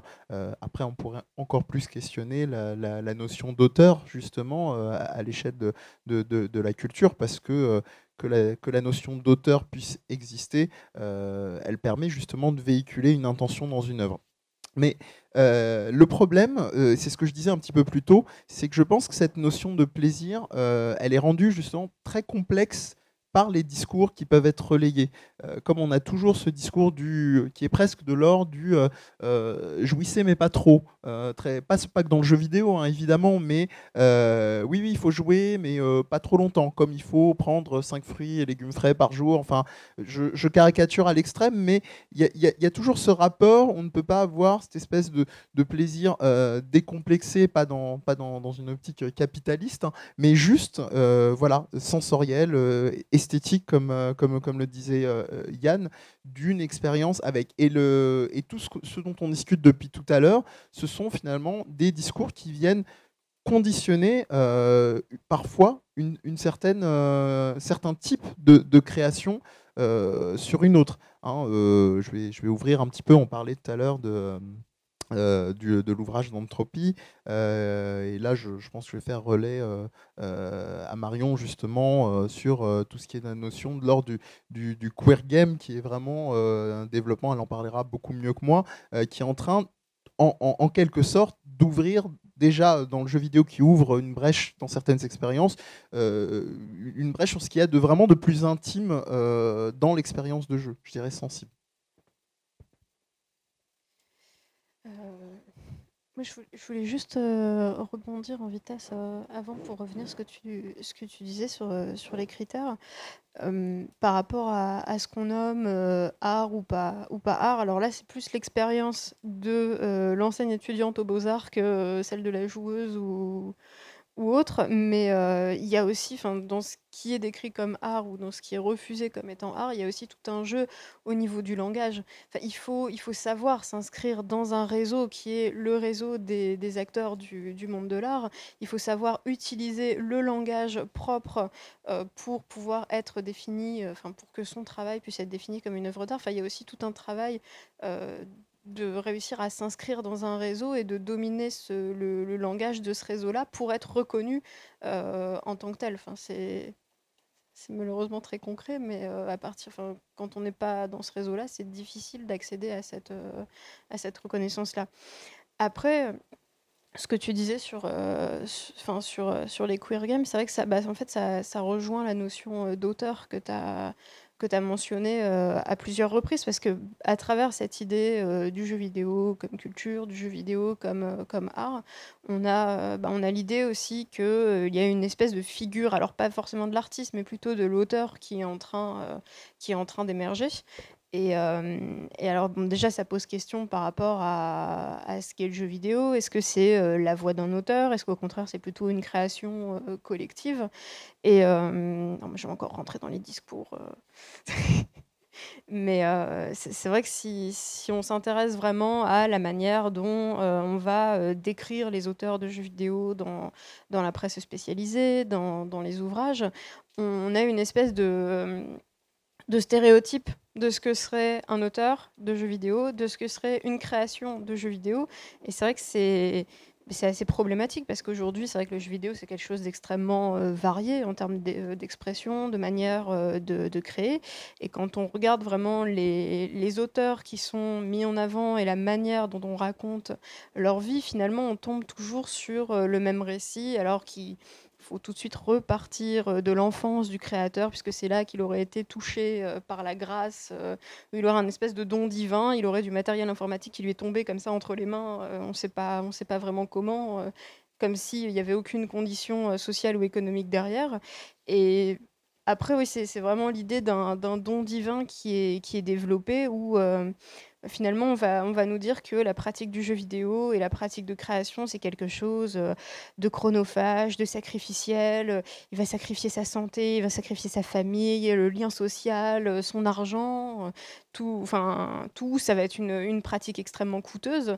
Et c'est ce que Anna Entropie dit notamment dans son ouvrage, c'est que finalement, en mettant en scène toujours le même récit de création de jeux vidéo, on laisse on laisse beaucoup de monde de côté, et on laisse plein d'expériences qui sont pas forcément celles représentées. On les laisse dans l'ombre et on fait comme si elles n'existaient pas. Mais d'un point de vue communicationnel et identitaire, les martyrs dans l'histoire, ça fonctionne très bien. Enfin, c'est vraiment l'idée du martyr dans le jeu indé, hein, c'est vraiment ça. C'est comme ça que se le représente. Si le mec, C'est le c'est héros pas romantique, difficile, en fait. c'est ça, c'est le héros romantique. Et donc, autant c'est vrai que bon, je veux bien croire, et c'est avéré, hein, des fois il y a des auteurs effectivement qui de fait ça sacrifient beaucoup de choses. C'est vrai que parfois ils sont surreprésentés parce qu'on adore justement ces histoires qui ressemblent à ce qu'on nous a raconté. Ça correspond à un archétype vraiment mythique. Et donc on aime bien ces histoires qui ressemblent à des histoires qu'on nous a racontées petits. Donc parfait, effectivement, ça occulte pas mal de choses, et notamment par exemple la politique de l'auteur qu'on a connue au cinéma, qui a apporté des éléments intéressants, mais on peut en faire la critique. On connaît, à l'heure actuelle, avec le jeu vidéo, c'est pareil, on commence à beaucoup parler des auteurs. Tout le monde trouve que c'est génial. Enfin, c'est-à-dire qu'on bah oui, on parle enfin des auteurs, donc c'est de l'art. Mais il y a aussi une dimension très problématique à parler des auteurs. C'est parce que quand on parle des auteurs, on oublie que le jeu vidéo, c'est un travail éminemment collaboratif. C'est-à-dire que c'est plein de gens qui travaillent avec chacun leur spécialité, avec leurs interactions à la fois techniques et sociales. Il y a des rapports de pouvoir, un certain nombre de rapports qui s'installent dans ce groupe, mais c'est ce groupe qui va produire cet objet complexe qu'est le jeu vidéo. La politique de l'auteur, en donnant un visage au jeu, ça pose cette idée justement qu'il y a cette espèce de concepteur génial, hérité du 19e siècle, touché par la grâce, et les autres sont des petites mains, des petits ouvriers. Ce ne sont vraiment que des techniciens et pas des auteurs, alors qu'au sens strict, ils ont vraiment participé à leur échelle, en tout cas à la création de ce jeu. C'est vraiment une dérive égotique, et il y a aussi une dérive capitaliste. C'est-à-dire qu'à partir du moment où souvent, ce que je veux dire par là, c'est que beaucoup de techniciens vont être sur le modèle du salariat, et on va dire par exemple l'auteur du coup aura la propriété exclusive. Quand c'est pas l'éditeur, parce qu'en fait un jeu vidéo c'est très compliqué, parce que souvent en plus il y a tout un maillage très complexe, mais cette idée justement parce que si c'était vraiment un travail collaboratif, si on met l'accent sur une équipe qui fait un travail, on se paye comme on peut et on va jouir du coup du fruit de sa production, alors qu'avec cette image d'auteur, il y a peut-être cette idée des fois. Ça se dessine à l'heure actuelle, je dis pas que c'est le cas, mais on peut arriver sur justement un modèle strictement salarial pour les techniciens et ceux qui ne sont pas considérés comme des auteurs importants, et l'auteur, le leader du projet, qui du coup, le jeu va être sa seule propriété. Enfin, on risque d'avoir une dérive en ce sens. C'est-à-dire que je ne crie pas au loup, mais simplement, il faut au moins avoir conscience que c'est une dynamique qui est possible. J'entends bien ce que tu dis sur l'idée que ce discours contre l'auteur, qui serait une espèce de caricature romantique qui usurpe en fait la vérité du travail collectif. Mais, alors, parce que c'est la star de la soirée, donc Anna Entropie, il me semble que, pour le coup, elle, c'est un auteur au bon sens du mot. C'est-à-dire que, et elle essaye de restaurer, elle propose, comme tu le disais, de mettre l'accent sur les pratiques et sur les pratiques de création, amateurs ou pas. Et elle-même, alors pour le coup, conçoit des petits jeux, enfin vous en parleriez mieux que moi, mais des jeux courts qu'elle fabrique rapidement et qui se consomment, entre guillemets, rapidement aussi. Et non, c'est un mot moche. Ben non, mais bon, on y reviendra une autre fois. Mais disons que ou qui se joue vite et cette pratique en fait du jeu vidéo comme auteur, isolé ou solitaire, c'est aussi une façon d'inscrire son travail de game designer de façon militante ou disons de façon politique. C'est-à-dire que c'est aussi une façon de récuser la machine industrielle et de proposer un espace de fabrication le plus petit qui soit, la structure d'écriture la plus petite qui soit. C'est-à-dire aussi de réinventer de la sous-culture. C'est tout à fait, je vais te donner la parole, c'est tout à fait juste. De toute façon, je ne suis pas contre la notion d'auteur, mais c'était juste pour dire, là, il y a des structures économiques qui sont différentes, parce qu'on parle justement d'un individu. Donc là, en l'occurrence, elle est légitime. Là, moi, je parlais de structures plus importantes, avec des hiérarchies. Et justement, on parle d'auteur, mais j'aurais presque... Malheureusement, alors c'est assez affolant, ça c'est parce que justement, il y a toute une conception bourgeoise qui est passée par là, mais l'artisanat, limite, c'est devenu une insulte au XXe siècle. C'est-à-dire la production, c'est... L'artisanat, non, alors qu'à la base, art, c'était chez les Grecs, ça avait très rapport à la production. Et justement, avec ces auteurs qui font tout seuls, on revient à un modèle de l'artisan, justement, qui justement a tous les process d'un bout à l'autre, c'est-à-dire qu'il va faire son histoire, son code, etc. Il va faire son vase, en gros, d'un bout à l'autre. Que ce soit un jeu ou un vase, ça ne change pas grand-chose finalement. Mais cette idée, justement, de maîtriser, qu'il n'y ait pas de division du travail, de travailler seul et de maîtriser tous les maillons, tous les chaînons du processus. Je voulais revenir sur ce que tu disais par rapport à Ananthropie. En fait, tu as dit quelque chose qui, à mon sens, est vraiment important si on parle de sa posture par rapport à la conception dont on vient de parler de l'auteur. C'est qu'elle, justement, en fait, elle repolitise vraiment cette notion-là, elle la replace dans un contexte. Là, on disait qu'on avait plutôt l'idée d'un auteur qui avait un don divin totalement... en fait... C'est ce que, je ne sais pas si vous connaissez Linda Nochlin, c'est une historienne de l'art féministe, qui a travaillé en fait sur cette question-là, mais dans l'histoire de l'art, en voyant un petit peu qu'est-ce que c'est les biographies des grands artistes.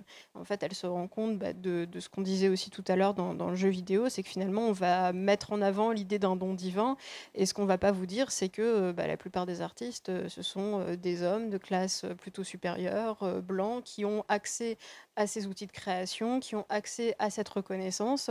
On ne parle absolument pas des conditions socio-économiques pour avoir accès à ces outils-là. Et là où le travail d'Ananthropie est hyper intéressant, c'est que justement, elle replace toute cette notion politique au cœur de son travail. Si elle fait des jeux courts, si elle fait des jeux très simples, c'est parce qu'elle a vraiment une politique de choix au niveau des outils de création qui vont permettre un détournement, qui vont permettre une création facile.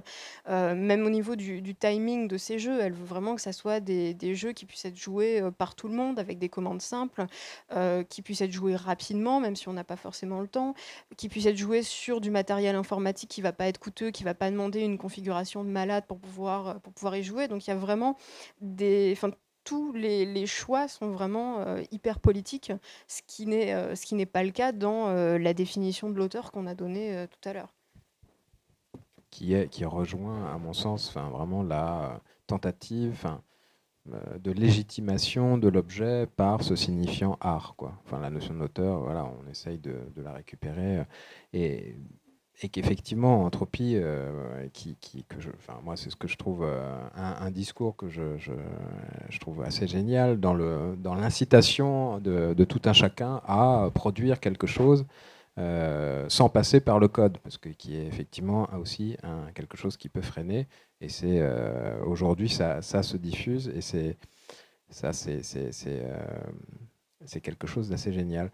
Mais du coup, tout ce que vous dites là depuis tout à l'heure, rejoint à mon sens cette histoire de critique, au sens de la théorie critique, puisqu'on en parle implicitement. depuis tout à l'heure, et de la critique d'art. Sans quoi, finalement, on peut se demander si un art peut exister sans qu'il y ait des critiques. Et qu'aujourd'hui, effectivement, le champ du jeu vidéo, moi, c'est souvent assez quand même désolant, cet aspect-là, qui est très, quand même, voilà, parcellaire. Enfin, il y a des petits endroits où ça s'écrit, où ça se produit, mais c'est, à mon sens, la seule possibilité pour que ce médium, objet, moyen d'expression, enfin, moi, j'aurais plutôt tendance à, voilà, rattacher à une conception de l'art moderne. On pourrait, art moderne, art contemporain, effectivement, ont peut-être des façons de penser, ont des façons de penser de l'art de manière différente, mais bon, peut-être de par les outils théoriques vis-à-vis de la psychanalyse, bon, j'aurais plutôt tendance à penser de cette manière-là, comme l'expression d'une intériorité, et voilà, utiliser ce médium-là, ou cette technique, cette matière numérique pour parler de soi, pour dire quelque chose de ce qui se passe dans sa vie, des conflits qui peuvent agiter tel ou tel sujet, ce que fait Entropie. Vis-à-vis effectivement de sa, je sais pas comment dire, de sa position, de sa situation, ou sa revendication d'être une femme transgenre. Donc c'est là où je voulais faire un petit lien aussi sur justement qu'est-ce que c'est, parce que je trouve ça intéressant que Diane Scott soit là, parce que le jeu vidéo est assez, non, dans le sens où le jeu vidéo est assez souvent un peu, on va dire, endogame. Il a du mal à sortir de son champ pour justement se nourrir, et c'est, à mon sens, en allant chercher des choses ailleurs qu'on pourra produire quelque chose de l'ordre de la critique du jeu vidéo intéressante. Du coup, ta position un peu voilà, entre deux est très intéressante pour essayer de penser qu'est-ce que ça peut être que d'écrire de la critique de vidéoludique. Donc, est-ce que tu peux, justement, de ta position de critique dramatique au niveau théâtre, nous dire quelque chose sur ce que c'est qu'écrire de la critique ? Oui, volontiers. Alors en fait, ce qui est amusant, c'est que le jeu vidéo, ça apparaît comme vraiment l'autre radical du théâtre. Le théâtre étant toujours aussi taxé d'art savant, de choses ultra légitimantes, etc. Et la critique dramatique, en vérité, se porte très très mal. Enfin, je crois que dans la critique dramatique, aujourd'hui, la plupart des critiques font des tests de consommation sans autre forme de procès, en fait. L'idée, c'est juste de dire si on doit acheter le spectacle ou pas, ou aller voir le spectacle ou pas. Et à mon sens, ça n'est pas du tout la tâche du critique. Alors, dans le théâtre, il n'y a pas eu de Doritos Gate, mais ça devrait, en fait. On pourrait facilement... mais en fait, c'est tellement bourgeois comme art, disons, mais au sens social cette fois, que du coup, personne ne s'étonne en fait que les critiques dramatiques se fassent graisser la patte par les théâtres. Mais de toute façon, c'est la condition d'écriture, c'est ça.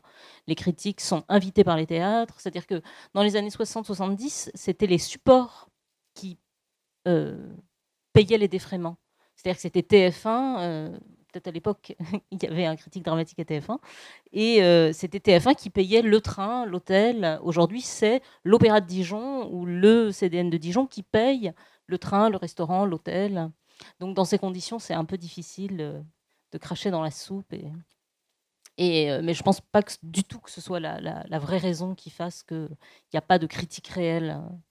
Et donc, quand je t'entends déplorer l'état de la critique vidéoludique, en fait, qu'il n'y a pas vraiment... Alors, Marion, toi, tu as un point de vue plus nuancé sur cette question-là, où tu repères des zones où il y a une critique digne de ce nom.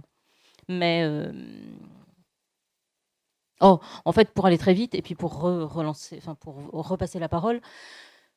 Je pense qu'il y a eu une chose qui est extrêmement délétère et négative qui a eu lieu pour le travail du critique, c'est ce qu'on vit depuis les années 80, qui est cette espèce d'époque de restauration politique et cette idée post-chute du mur que finalement ce que nous vivons politiquement, c'est ce qui aurait dû advenir et ce qui devait advenir nécessairement. Et que cette espèce de victoire ou de défaite par forfait du capitalisme et de la démocratie capitaliste, c'est finalement la vérité de l'histoire. Et je pense que ça... Tu as dit la défaite du capitalisme. Ouais.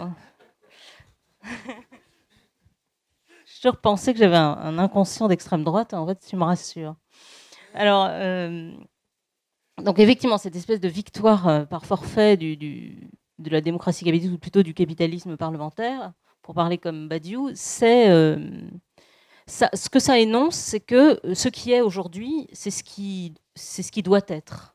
Et je pense que cette espèce d'équation dans laquelle on vit, cet écrasement en fait, de la réalité, de la pensée sur la réalité, en fait, ça nous interdit de penser quelque chose qui serait de la critique. Parce que la position critique, c'est juste de dire... la position critique, au sens strict là, du coup, de séparation, c'est bien de se séparer de l'objet et de dire je regarde cet objet-là, que ce soit un jeu vidéo, une pièce de théâtre, un tableau ou même une boîte de cornflakes. Enfin, c'est de se dire qu'est-ce qui se joue là-dedans.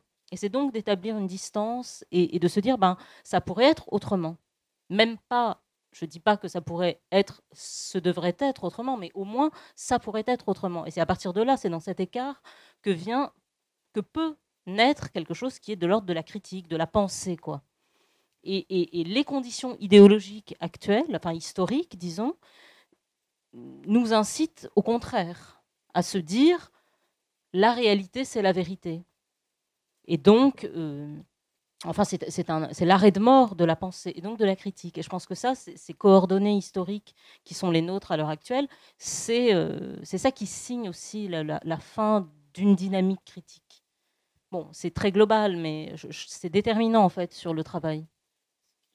Pour finir, je trouve ça intéressant dans le sens où, par rapport à l'histoire du jeu vidéo, on voit bien que ceux qui s'emparent à l'heure actuelle, que ce soit dans le champ universitaire ou ailleurs, ce sont des gens qui, en général, sont des enfants des années 80-90, donc des enfants de la chute du mur, et donc qui ont vécu cette défaite, non pas du capitalisme, mais de son autre, à savoir le communisme, et donc cette histoire de la fin des idéologies, de la fin de l'histoire, etc., etc.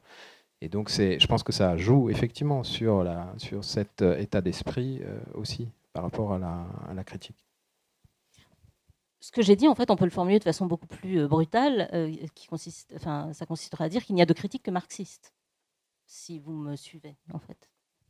Justement, pour dire que c'est intéressant, tu disais justement que tu n'as pas employé le mot, mais qu'en gros les gens ne font plus de critiques, sont blasés, prennent pour acquis en gros une idéologie qui se pose, non pas comme une idéologie justement, qui se pose comme la réalité, comme la nature humaine, etc. Alors que ça n'est qu'une idéologie, c'est-à-dire un monde possible, une politique possible, un monde économique possible parmi d'autres. Et c'est vrai que si on regarde 20, 30, 40 ans en arrière, on a eu des générations, on les appelait, je crois, la génération des ismes. Je ne sais plus dans quel film on les définit comme ça. Ils ont été marxistes, structuralistes, situationnistes. La journée de Ferris Bueller. Voilà. Et maintenant, peut-être que les gens sont juste blasés, quoi, pour faire une formule un peu choc. Donc, effectivement, possible. Hein. Très mélancolique. Ouais. Donc, je voulais juste intervenir sur je pense un dernier point.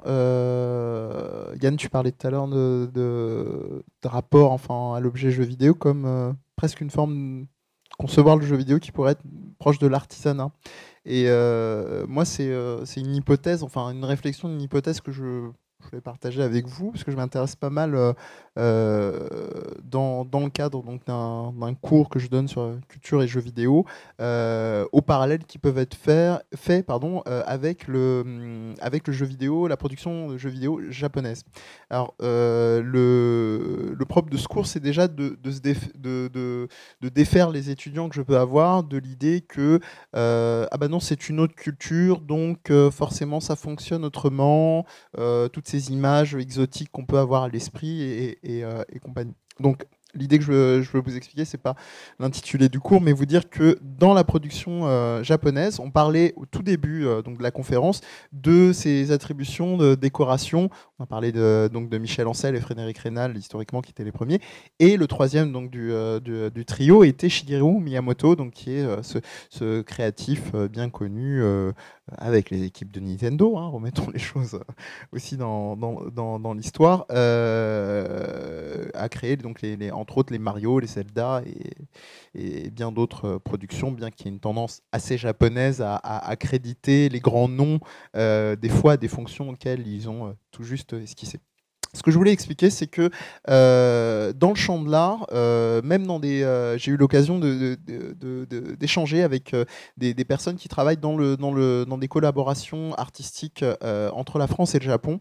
Et la plupart me tenaient en fait un discours en m'expliquant que beaucoup de pays occidentaux, et en particulier la France, avaient une posture de légitimation de ce qu'était l'art. Alors, il m'expliquait notamment que certains mouvements ou spectacles typiquement japonais n'ont été considérés comme art qu'à partir du moment où des critiques occidentaux, et en l'occurrence là l'exemple était de critiques français, étaient venus et avaient dit « Ah tiens, ça c'est de l'art ». Alors que les Japonais eux-mêmes, ça leur effleurait même pas l'esprit.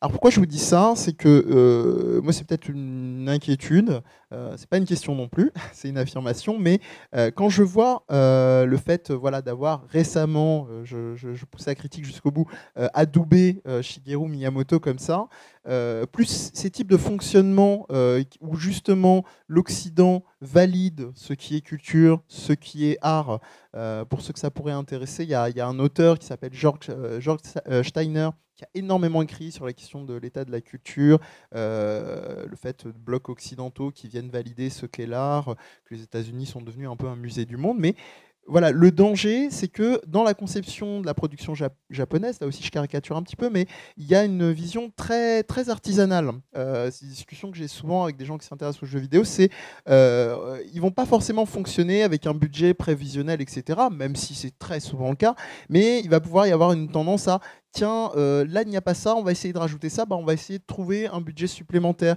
Il y a vraiment un côté par à coup, presque de par touche, j'idéalise pas, hein, comme on disait tout à l'heure sur les fonctions d'auteur, mais voilà, ce fonctionnement est réel dans la production vidéoludique japonaise. Et l'inquiétude, c'est qu'on peut se retrouver dans une espèce de dynamique où, on va dire, le bloc occidental viendrait valider ces productions orientales ou exotiques. Et même là, on a à la fois une coloration de certaines productions qui seraient pas occidentale, mais tellement folle. Hein. Vous voyez, les Japonais, c'est toujours aussi excentrique, c'est toujours. Et puis d'un autre côté, une dynamique instaurée où il n'y aurait même plus cette possibilité de penser l'art pour l'art, ou même de ne pas le nommer et de tout simplement créer. Et comme le disait Diane Scott, penser. Voilà. Vu qu'on est là jusqu'à 23h, on s'était dit qu'on ferait peut-être 5 minutes de pause pour boire quelque chose, des boissons. Boisson offerte par ailleurs, en l'occurrence, on n'avait pas envie de se prendre la tête, on avait envie de vous faire plaisir, donc du coup on a ramené des jus de fruits, pas d'alcool évidemment. Et non, on a ramené des jus de fruits à la fois pour les intervenants et les festivaliers, donc si on veut se prendre 5-10 minutes, se dégourdir les pattes, fumer une clope pour les quelques fumeurs qu'il y a peut-être, et boire un coup, et ensuite du coup revenir sur scène, ce que vous en pensez? On revient dans une petite dizaine de minutes et donc les boissons sont là-bas et faites attention de ne pas donner des coups de coude dans la caméra. Donc effectivement, il va falloir un petit peu d'énergie pour redémarrer, mais à moins que quelqu'un ait quelque chose de très précis à aborder relatif au thème, il va être temps d'utiliser notre joker et de vous faire participer avec vos questions et vos remarques. Il y a un micro qui va circuler dans la salle, donc si vous avez des choses à dire. Merci à vous pour cette conférence. Moi, j'avais 3 questions. Comme ça relance. Des remarques, questions, peut-être des pavés lancés comme ça. La première, c'est est-ce que vous pensez, ou quelque chose lancé comme ça, qu'au final, la difficulté qu'on a aujourd'hui à donner une définition, enfin à définir le jeu comme une culture ou un art, viendrait pas du fait que chacun en donne sa définition. Alors je vais essayer de m'expliquer. On a aujourd'hui, tout le monde donne son avis sur le jeu vidéo, comme ça a été avant sur le cinéma, comme ça a été sur la musique. Les joueurs vont donner leur avis sur ce qu'ils ont, enfin pour eux, ce qu'est le jeu vidéo. Les programmateurs, les éditeurs, les développeurs, les politiques, l'administration. Et au final, tout cet amalgame de définitions différentes embrouille un peu les esprits et on a des difficultés à donner, à ressortir quelque chose, vraiment à analyser tout ça clairement pour donner une définition claire. Donc ça c'est la première question.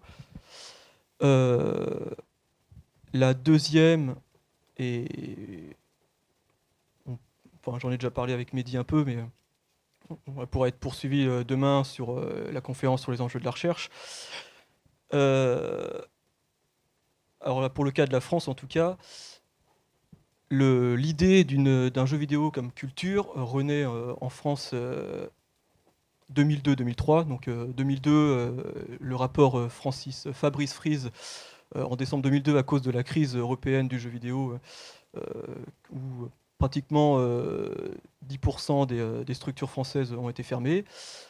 Suite à ce rapport, Jean-Pierre Raffarin lance une politique volontariste du jeu vidéo en mars 2003 au Futuroscope, qui va donner ensuite toute cette politique du crédit jeu vidéo, du fonds d'aide de jeux vidéo. Alors ma question c'est finalement, est-ce qu'il n'est pas difficile pour les développeurs ou éditeurs de se dire que ils sont pas dans une posture jalouse, mais si peut-être jalouse, de ne pas se dire qu'au final c'est pas eux qui ont pris l'initiative en premier de relancer le débat. Alors pourquoi je disais que ça faisait référence aux enjeux de la recherche, parce que justement ce courant qu'a lancé Jean-Pierre Raffarin va aussi lancer des études universitaires. Donc ça, on pourra en reparler demain. Donc ça c'est la deuxième question. Est-ce qu'au final les développeurs et éditeurs ne sont pas un peu en posture de retrait par rapport à ça, en disant on laisse faire les politiques, ils nous ont doublés, ils nous ont blousés, maintenant ils se débrouillent avec ça? Donc qui a envie de répondre sur cette multiplicité des définitions sur le jeu vidéo? Je vais répondre en vitesse un tout petit peu sur les définitions. En fait, c'est ce que je disais au début. Effectivement, il y a les différentes définitions qu'on donne du jeu vidéo, mais il y a aussi tout simplement les différentes définitions qu'on donne de la culture et de l'art. Enfin, c'est pas le seul terme qu'il faut définir dans cette proposition. Il y a vraiment des enjeux de définition pour chaque terme. Et par rapport à toutes les politiques publiques qui ont été lancées après Raffarin, si ces politiques publiques elles ont été lancées, c'est parce qu'à la base, il y a eu des développeurs qui ont signé des lettres. Je crois que c'était La Pomme à ce moment-là que ça s'appelait. Donc il y a eu quand même un mouvement de créateurs et d'éditeurs qui se sont fédérés pour faire émerger le jeu vidéo comme un problème public. Mais c'est pas, je pense que on ne peut pas dire que ce sont les politiques eux-mêmes qui ont fait émerger le jeu vidéo comme problème public. C'est que derrière, il y avait aussi eu tout un travail. Alors, je ne sais pas si on parle de lobby ou d'autres choses, mais c'est que voilà, derrière, il y avait aussi tous ces tenants de l'industrie qui ont œuvré pour que les politiques s'intéressent aux jeux vidéo. Alors moi, j'aimerais ajouter un point juste avant ta remarque, c'est que effectivement, pour aller dans le sens de ce qu'a dit Marion, c'est vraiment pas spécifique aux jeux vidéo. Pour beaucoup d'objets qui ont trait au social, à l'humain, à ce qu'il produit, effectivement, il y a énormément de définitions, il y a une polysémie. Donc ça ne me semble pas spécifique, car quand on n'a qu'une seule définition précise, c'est soit de la science, soit du fascisme. C'est-à-dire le fascisme de la pensée, c'est une position arbitraire qui se pose comme science, c'est-à-dire comme seul vrai. Donc je trouve ça plutôt sain pour la pensée d'avoir justement une polysémie, un vrai débat sur les définitions. C'est parce qu'il y a un débat et différentes positions que justement on fait un petit peu le contour de l'objet, et on creuse, on a des angles différents, etc. Enfin voilà, tout ça pour dire que c'est plutôt sain et que ça n'est pas spécifique vraiment à cet objet. Tu as dit tout ce que je voulais dire. Donc, c'était effectivement, à mon sens aussi, c'est plutôt même une force que cet objet-là, on n'arrive pas à poser une définition précise et que tant mieux. Si d'ailleurs on veut on veut essayer de produire un discours dans le sens où ça pourrait être quelque chose, une matière pour faire de l'art. Dans ce cas-là, je vois pas. Ce qui m'intéresserait plutôt, d'ailleurs, c'est des gens qui ont cette démarche-là, que j'aimerais entendre, voir justement de leur point de vue, qu'est-ce qu'ils font, comment ils le pensent, comment ils le travaillent. Ça serait très intéressant de les entendre. Et d'ailleurs, pour rajouter quelque chose aussi sur toujours cette première question, vous avez dit que chaque joueur y va de sa définition. Je trouve qu'effectivement, il y a beaucoup de définitions du jeu vidéo, mais moi j'ai l'impression que ce sont les joueurs quasiment les plus silencieux. J'ai l'impression que la majorité des joueurs jouent. Éventuellement, ils vont dire tel jeu est meilleur que l'autre, je préfère les jeux de guerre, de foot, de stratégie, etc.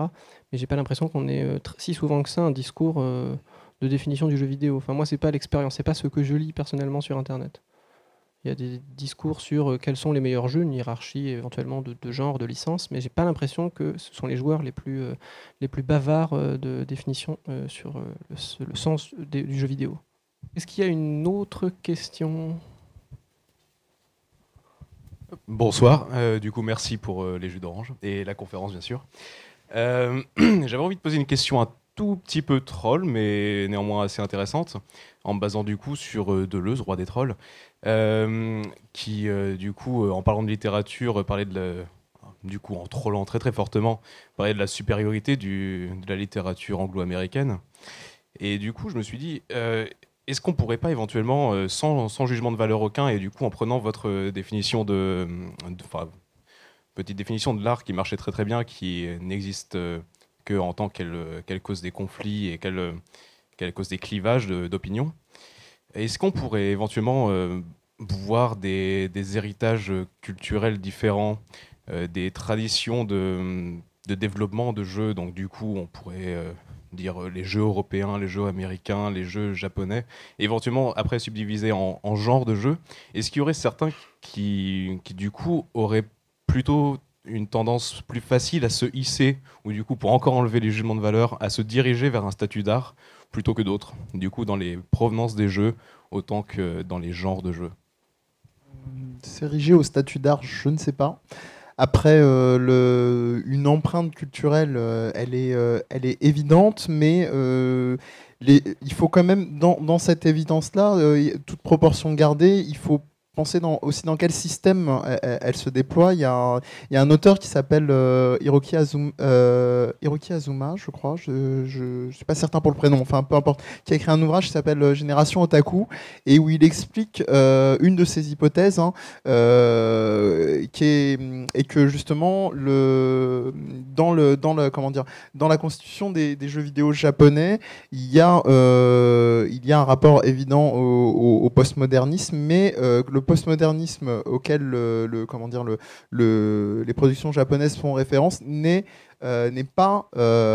un postmodernisme différent de celui de la culture occidentale, à la fois parce qu'il s'est basé sur ses premiers mouvements occidentaux, mais aussi parce qu'au sein même du Japon, cette pensée du postmodernisme est arrivée par un occidental. Donc après, pour ce qu'il en est de l'ériger au sens même d'un art, je ne sais pas, mais ça rejoindrait plus, pour rester sur Deleuze, à quelque chose, je dirais presque de rhizomique, c'est-à-dire avec vraiment un élargissement de possibles et de pensées. Mais pour le statut d'art, je ne sais pas si les autres...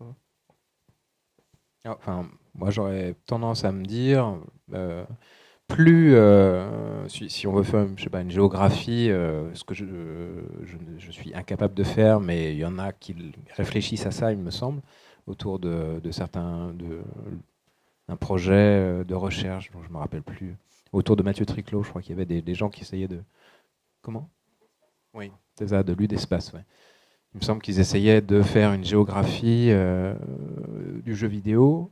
Mais moi, j'aurais tendance à penser spontanément que plus il y aura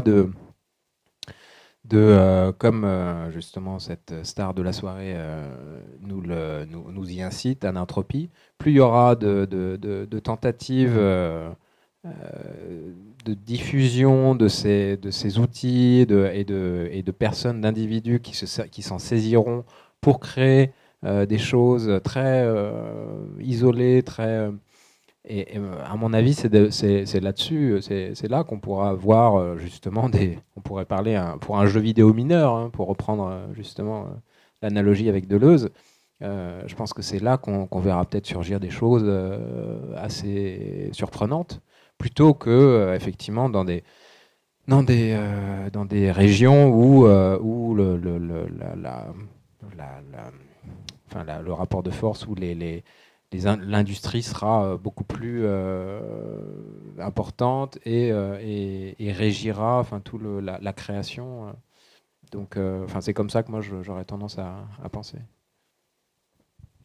Au final, ce que tu dis, c'est que quand on se posera plus la question, c'est là où justement les nouvelles dynamiques de création, quand on se posera plus cette question d'une empreinte fondamentalement culturelle d'un jeu ou d'un autre, ou d'une origine, une espèce de cartographie ou de géographie, c'est là où justement ce sera signe peut-être certains changements sur le jeu vidéo. Là où il y aura le plus de création et de réappropriation des moyens de production, pour le dire comme ça, c'est là où on verra des choses les plus inventives. Et à mon sens, c'est pas du côté de l'industrie qui reproduit sans cesse le même qu'on verra quelque chose d'intéressant. En tout cas, pour aller dans le même sens, effectivement, certes, il peut y avoir une petite couleur qui s'explique par tel ou tel élément culturel, mais il faut toujours faire attention de ne pas tomber dans le piège de l'essentialisme un peu facile. Mais il y a une grosse partie de la production qui s'explique simplement au prisme, avec le prisme économique. Simplement, en gros, quels sont le mode de production indépendamment de la culture. Ça va être le nombre de personnes, comment sont-ils rémunérés, quels sont les modes de diffusion, etc. Donc en posant cette question, on explique quand même une grosse partie et on n'a pas besoin d'invoquer... on invoque la culture vraiment beaucoup plus tard finalement. Je pense que les structures économiques sont beaucoup plus déterminantes et je pense que pour les très gros jeux c'est hyper flagrant. Le but c'est de pas savoir d'où ça vient et finalement c'est pas important vu qu'en plus à l'heure actuelle de la globalisation les cibles sont, vu les budgets faramineux, on vise à chaque fois le joueur entre guillemets type. Je sais même pas s'il existe ce joueur type, mais en tout cas c'est une espèce de joueur type, une espèce de jeu qui est censé correspondre un petit peu aux attentes de tout le monde et ce tout le monde il est vraiment vague et creux quoi. Oui, alors je me demandais plutôt pour essayer de définir le jeu en tant qu'art, plutôt que d'essayer justement de passer par le côté accumulatif, peut-être voir ce qui fait le propre du jeu en fait, vraiment. Le couper justement de tout ce qui est musique, graphisme, et voir ce qui est le propre du jeu, revenir un peu comme dans le Lessing le conte Lessing, pardon, ou l'approche Gingergen, après voir ce qui fait le propre en fait de l'art. Voyez. Je me disais, c'est peut-être le meilleur moyen de le définir en tant qu'art plutôt que de chercher justement à le légitimer culturellement. Déjà, on ne cherchait pas forcément à le légitimer, on n'a pas dit que ça, mais alors, si quelqu'un a envie de le définir en propre... Mais du coup, alors, ça dirait quoi ? Justement, je sais pas, je pose la question, mais je me dis, est-ce que c'est pas la meilleure façon, plutôt que de chercher justement des critères, des cahiers des charges, plutôt que d'essayer de le légitimer, de voir ce qu'il est en propre. Oui, moi je suis assez d'accord en fait. Enfin, c'est-à-dire que moi, s'il y a une question qui m'intéresse, c'est pas tellement de savoir si le jeu vidéo c'est de l'art ou pas, c'est plutôt de savoir ce que le jeu vidéo fait à l'art. Et ça m'intrigue beaucoup, de savoir l'interactivité, qu'est-ce que ça fabrique et qu'est-ce que ça peut. Et qu'effectivement, j'ai l'impression que la notion d'art, c'est souvent de façon idéologique qu'elle est employée et que. Alors moi, je ne suis pas une gameuse au sens strict, mais il y a certaines situations où tout d'un coup, j'ai l'impression d'être face à des objets qui effectivement sont hyper inventifs, hyper intelligents. Voilà, il y a certains jeux d'ananthropie que, alors pour le coup, comme non gameuse, auxquels j'arrive à jouer et qui sont réellement de l'ordre du jeu. Et ça, je trouve ça très intéressant. Et bon, voilà, pardon, c'est un peu maigre comme réponse, mais j'aimerais dire, il y a quelque chose d'assez amusant, parce que visiblement c'était une aporie de chercher des critères pour les subventions, et donc trouvons une définition qui paraisse légitime à l'art.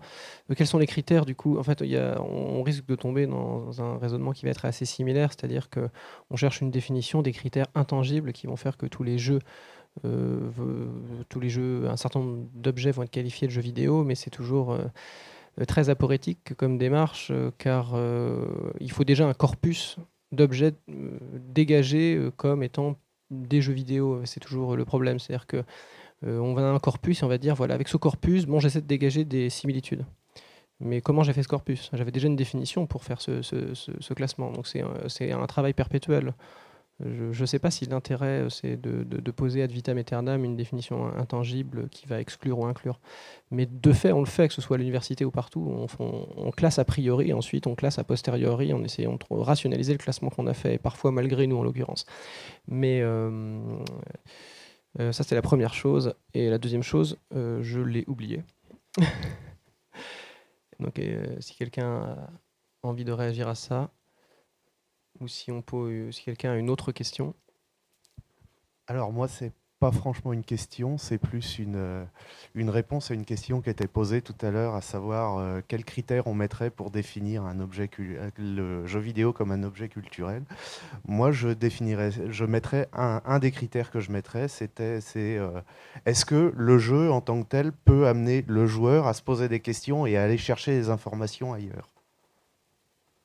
Ouais, j'ai une anecdote assez particulière avec celui-là, c'était par rapport à un jeu qui s'appelait Viet Cong 2, où il y avait une campagne US qui était assez longue, et quand on l'a terminée, on débloquait une campagne Viet Cong, où on jouait, au lieu de jouer les Américains, on jouait l'autre camp. Et suite à ça, je me souviens avoir passé 15 jours, 3 semaines, à chercher des informations sur comment est-ce que les Viet Cong voyaient la guerre, en fait. Voyaient cette guerre-là, et de comment ça se passait de leur côté plutôt que du côté américain. Et je me suis rendu compte que c'est extrêmement compliqué de trouver des documents à ce sujet. Enfin, à l'époque, en tout cas, j'avais trouvé ça assez compliqué, parce que tout ce qu'on connaît de la guerre du Vietnam, c'est la vision américaine, à l'heure actuelle. C'est hyper intéressant comme expérience, et en même temps c'est extrêmement ambivalent, parce que si on utilise ce genre d'expérience pour donner une définition culturelle du jeu vidéo, si je schématise un petit peu, on aurait tendance à dire que finalement le jeu vidéo est culturel à partir du moment où il sert à quelque chose. C'est toujours la limite avec cette idée que finalement il faut apprendre quelque chose, le jeu doit être utile d'une certaine manière. Et si on met cette idée d'utilité dans la définition de la culture, ça peut être, je pense que ça peut être problématique aussi. Moi, cette question de l'objet culturel, j'aurais tendance à vouloir la retourner, c'est-à-dire que tout objet produit dans une culture est un objet culturel finalement. Bon. J'aurais du mal à me poser la question si tel ou tel objet ne serait pas... je sais que dans le champ de la psychanalyse, il y en a qui se sont posé la question en cherchant une espèce de critère comme ça d'évaluation finalement du bon objet culturel ou du plus ou moins bon, en partant de l'idée de... si mes souvenirs sont bons, je sais pas si c'était... Après, c'est des concepts vis-à-vis de la psychanalyse, mais c'est... est-ce que ça permet de sublimer un peu plus en étant en rapport avec cet objet, des choses comme ça. Mais ça m'a toujours apparu comme masquant finalement encore cette histoire de hiérarchie vis-à-vis de la culture, qui est différente. Parce que par rapport à cette question de l'art, cette histoire d'évaluation, ou en tout cas de cet art qui divise, est-ce qu'on peut dire, qui dit tel objet c'est de l'art, tel objet ça n'est pas de l'art, etc. Ce que tu disais, moi, ça m'évoquait plutôt, on parlait de critique du jeu vidéo, mais qu'est-ce que ce serait un jeu vidéo critique ? Du point de vue justement de la politique et vis-à-vis de la culture, de cette question de l'émancipation. Est-ce que le jeu vidéo, d'un point de vue politique, ne produit que des consommateurs, ou peut produire, entre guillemets, un joueur, je ne sais pas comment l'appeler, mais le poser comme sujet, justement, qui va, je ne sais pas, qui va se mettre à réfléchir, ou il va être saisi par cet objet.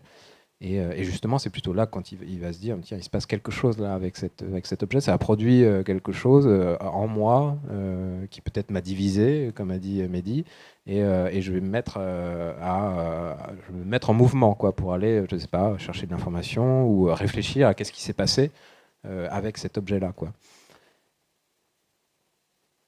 D'un point de vue, enfin, là, c'est vrai, peut-être. C'est comme ça que moi je penserais déjà à la question du rapport à est-ce que tel jeu vidéo pourrait être de l'art. Et ensuite, voilà, cette question du jeu vidéo critique, bon, ça m'avait travaillé à un moment donné par rapport à un jeu vidéo que j'avais beaucoup aimé qui s'appelait Spec Ops The Line. Bon, si certains le connaissent. Très très bon. En réfléchissant ensemble,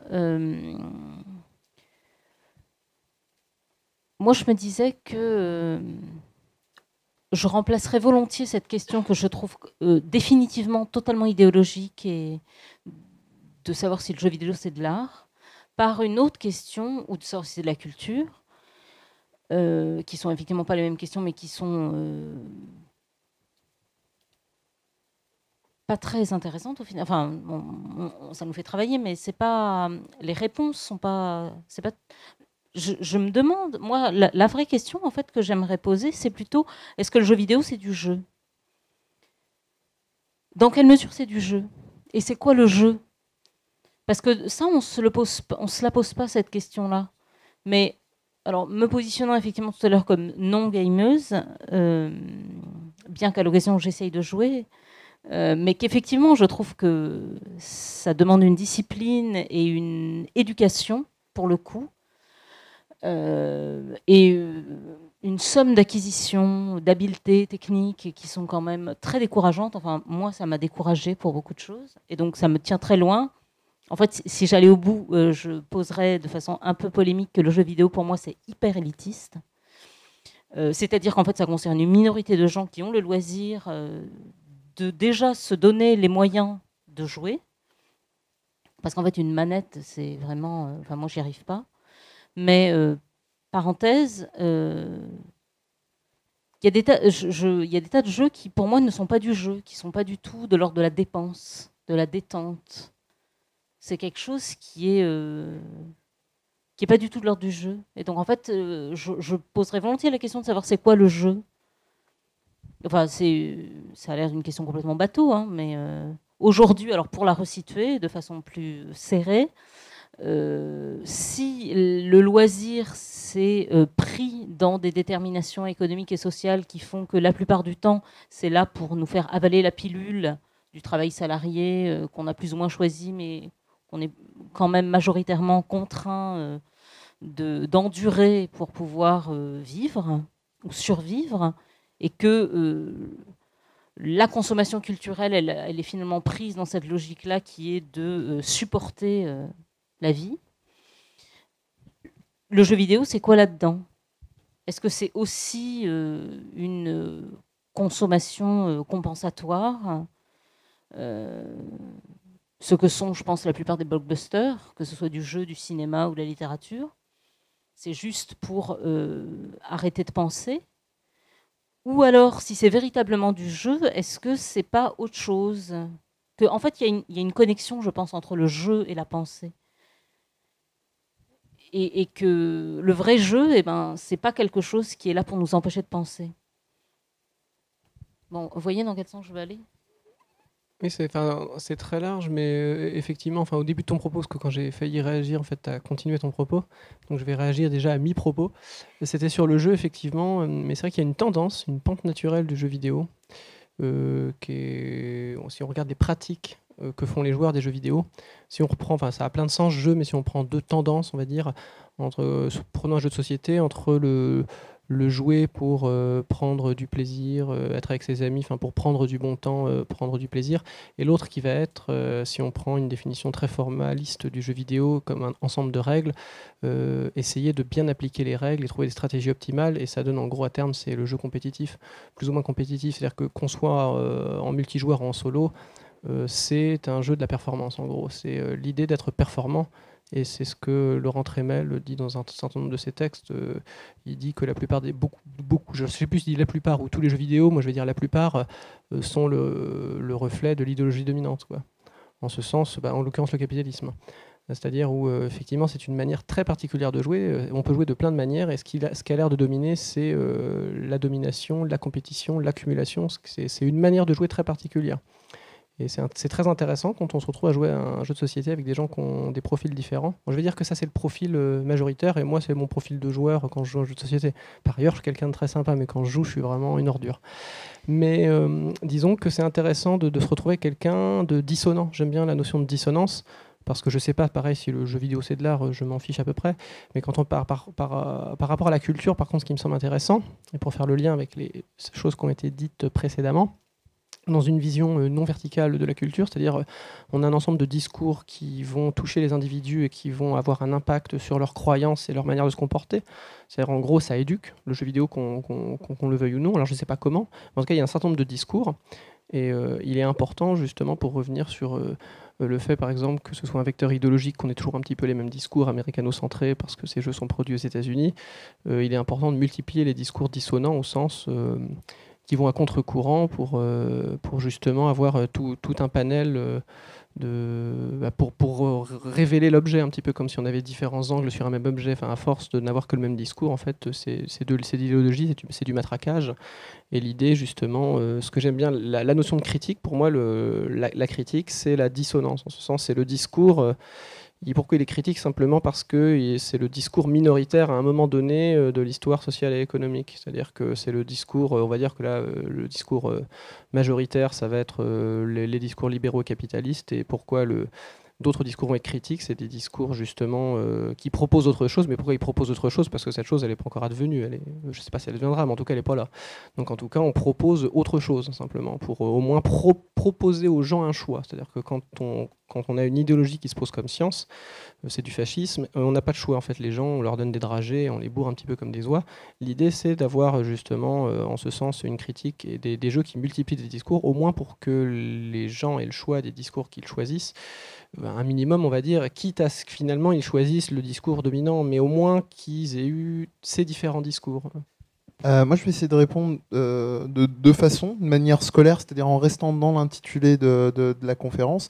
On a vu ce que ça a pu donner, je dirais, d'essayer d'épouser une certaine image d'une certaine culture. Là, je pense par exemple à, on va dire qu'il y a peut-être eu deux courants de ce qu'on a appelé la French Touch, à la fois cette dimension créative, artistique, plutôt du côté, on va dire, des Rayman, de cette espèce d'élan de création, et puis tous ces jeux justement éducatifs qui ont une visée d'apprentissage, de nous donner des éléments, un petit peu comme votre rapport finalement à cette expérience de jeu qui vous a donné envie. La deuxième partie de ma réponse à votre question, c'est finalement, si vous vous êtes renseigné, c'est aussi en partant d'une certaine posture de vous dire qu'il y a déjà un certain cheminement, il y a déjà un discours qu'on sait plus ou moins hégémonique des États-Unis, là en l'occurrence sur le Vietnam. Donc il y avait déjà... c'est de questionner quel était finalement le plaisir que vous avez pris à rechercher. Est-ce que ça vous a simplement renvoyé au plaisir de chercher pour connaître les tenants, les aboutissants et découvrir autre chose, ou est-ce que ça vous renvoyait déjà à autre chose? Et là, ça me permet de répondre d'une deuxième manière qui répond un peu à ce que disait Diane Scott, à savoir, finalement, le jeu, ça permet...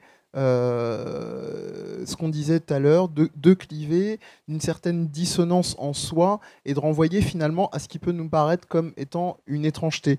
Moi, ce que j'observe depuis quelques années, c'est qu'il y a beaucoup de jeux vidéo qui jouent sur cette notion du traumatisme, sur cette notion d'une posture haute qu'on n'aurait pas pu expérimenter, si, par d'autres dispositifs, peut-être, entre autres le théâtre, etc. Mais le jeu vidéo permet, je ne sais pas quoi, et c'est pour ça que je recherche et je m'y intéresse, de l'expérimenter autrement, dans ce rapport vraiment individuel, ce qui vient créer un clivage et me dire, tiens, là je me sens autre, je suis parvenu à une situation que j'aurais jamais peut-être cru ressentir autrement. On parlait tout à l'heure de cette notion de courant de queer games. Il y a quelque chose de cet ordre-là, ce côté de l'étrangeté, ce qu'on suppose comme n'étant pas forcément soi, surtout pas forcément soi par rapport aux valeurs morales. Hein, on se dit toujours ah non, là je peux pas ressentir ça, ce serait indécent, ce serait ceci, cela, je peux pas me mettre dans une posture d'agresseur, ou à l'inverse me mettre dans une posture passive et d'être agressé. Pour moi, le jeu vidéo, justement, permet tout ça. Et je voulais juste finir sur un exemple concret. C'est la posture, finalement, sadomasochiste dans le jeu vidéo, qui est très présente, et à laquelle, d'ailleurs, on avait dédié un numéro du podcast que j'anime.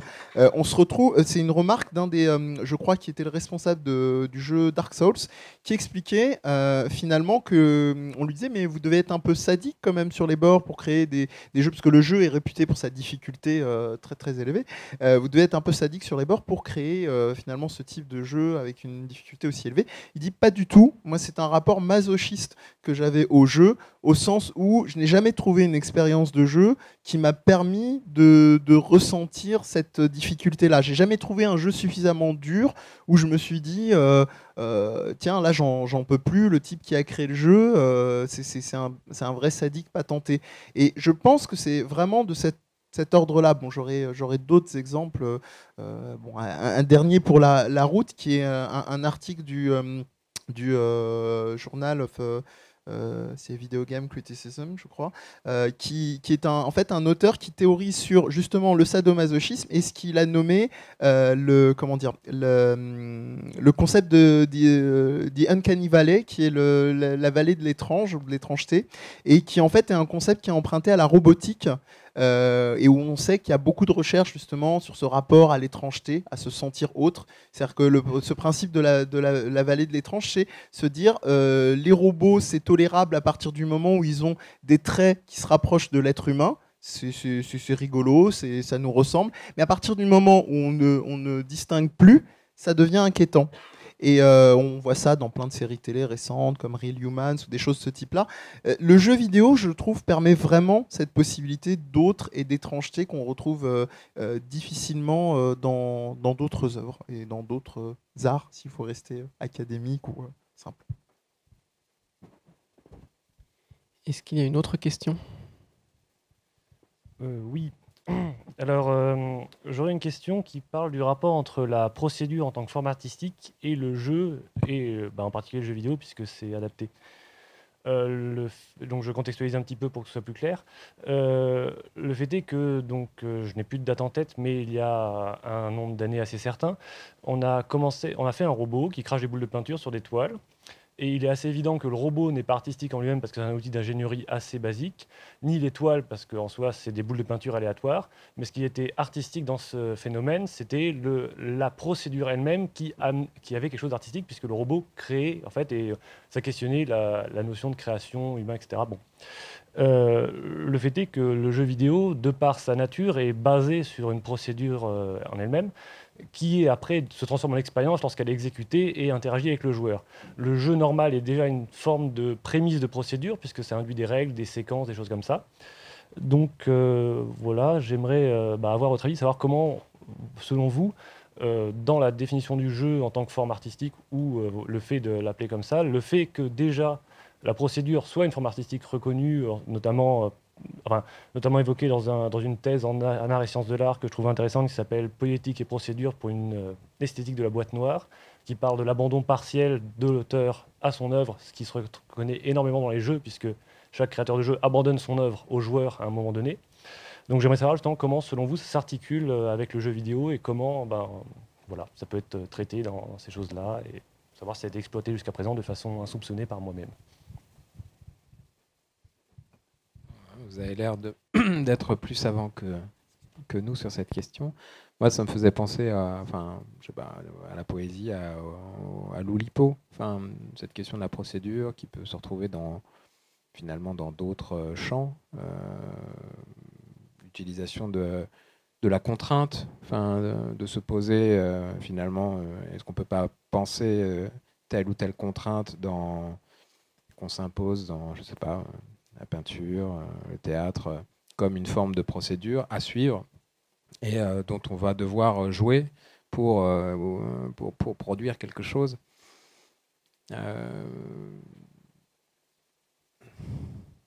Ça m'évoquait ça. Effectivement, l'exemple que vous donnez par rapport aux robots, il n'y a aucune participation si ce n'est de peut-être du spectateur qui regarde ce qui se passe. On pourrait considérer ça comme une installation, ou à la différence du jeu vidéo qui va impliquer plus ou moins le joueur. Parce que j'ai tendance à penser qu'effectivement, parfois le joueur se transforme en une espèce de robot, parfois d'opérateur de commande qui appuie sur des boutons lorsqu'on lui demande de faire telle ou telle chose. Ce qui produit des jeux en général des expériences de jeu assez médiocres pour moi. Mais voilà, je me suis éloigné de votre question, mais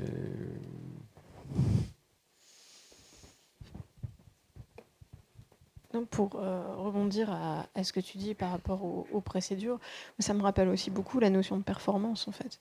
Où il y a pas mal de chercheurs qui travaillent sur cette notion de performance dans les jeux vidéo. Il y a des collectifs de créateurs de jeux vidéo aussi qui travaillent sur l'idée du joueur comme un performeur en fait, où il n'est pas. L'idée c'est qu'il n'est pas passif en train d'exécuter quelque chose qu'on lui demande, mais qu'il y a vraiment une interaction entre les deux, quelque chose qui se joue au niveau du corps. Et c'est là où je trouve la notion de performance intéressante, c'est que pour une fois, on quitte un peu l'idée que toute la procédure artistique, elle serait dans l'image, mais qu'au contraire, elle est dans l'interaction, elle est dans le gameplay, dans les mécaniques qui ont été pensées, dans la manière dont le joueur va vivre l'expérience. Du coup, ça ouvre un petit peu les champs par rapport à l'idée de l'art qui serait juste dans l'image. Mais ce qui me gêne un peu, c'est que dans la performance, dans les exemples que j'ai en tête, il y avait un enjeu très fort, voire le performeur mettait sa vie en jeu. Or, avec un jeu vidéo, on rejoint quand même la notion de jeu, à savoir qu'il y a un écart avec la réalité. Enfin, le jeu s'oppose normalement à la réalité. C'est-à-dire que après, on pourrait discuter sur effectivement la question de la perte dans le jeu vidéo, mais je mets rarement ma vie en jeu dans une performance de jeu vidéo. Mais est-ce que dans une performance, tu mets toujours ta vie en jeu aussi ? Non, pas toujours, pas toujours. Heureusement. Moi, j'avais deux éléments. Il y en a un qui répond moins à ce que vient de dire Marion, au sens où il met peut-être un peu moins le dispositif du corps en action, mais c'est pas seulement l'image des robots qui me fait penser à ça, c'est le jeu Portal 2 qui a vraiment poussé, je trouve, la métaphore dans le dispositif. Donc très rapidement, un jeu dans lequel on incarne une jeune femme, donc qui est un jeu de tir à la première personne et qui doit j'essaie de faire très simple et sans trop en dire, se faufiler dans des dalles à base d'énigmes avec un fusil qui permet d'ouvrir des portails dans les murs et de passer d'un mur à travers l'autre. Voilà, c'est très obscur, mais Internet viendra à votre secours s'il y a besoin, ou l'achat du jeu aussi.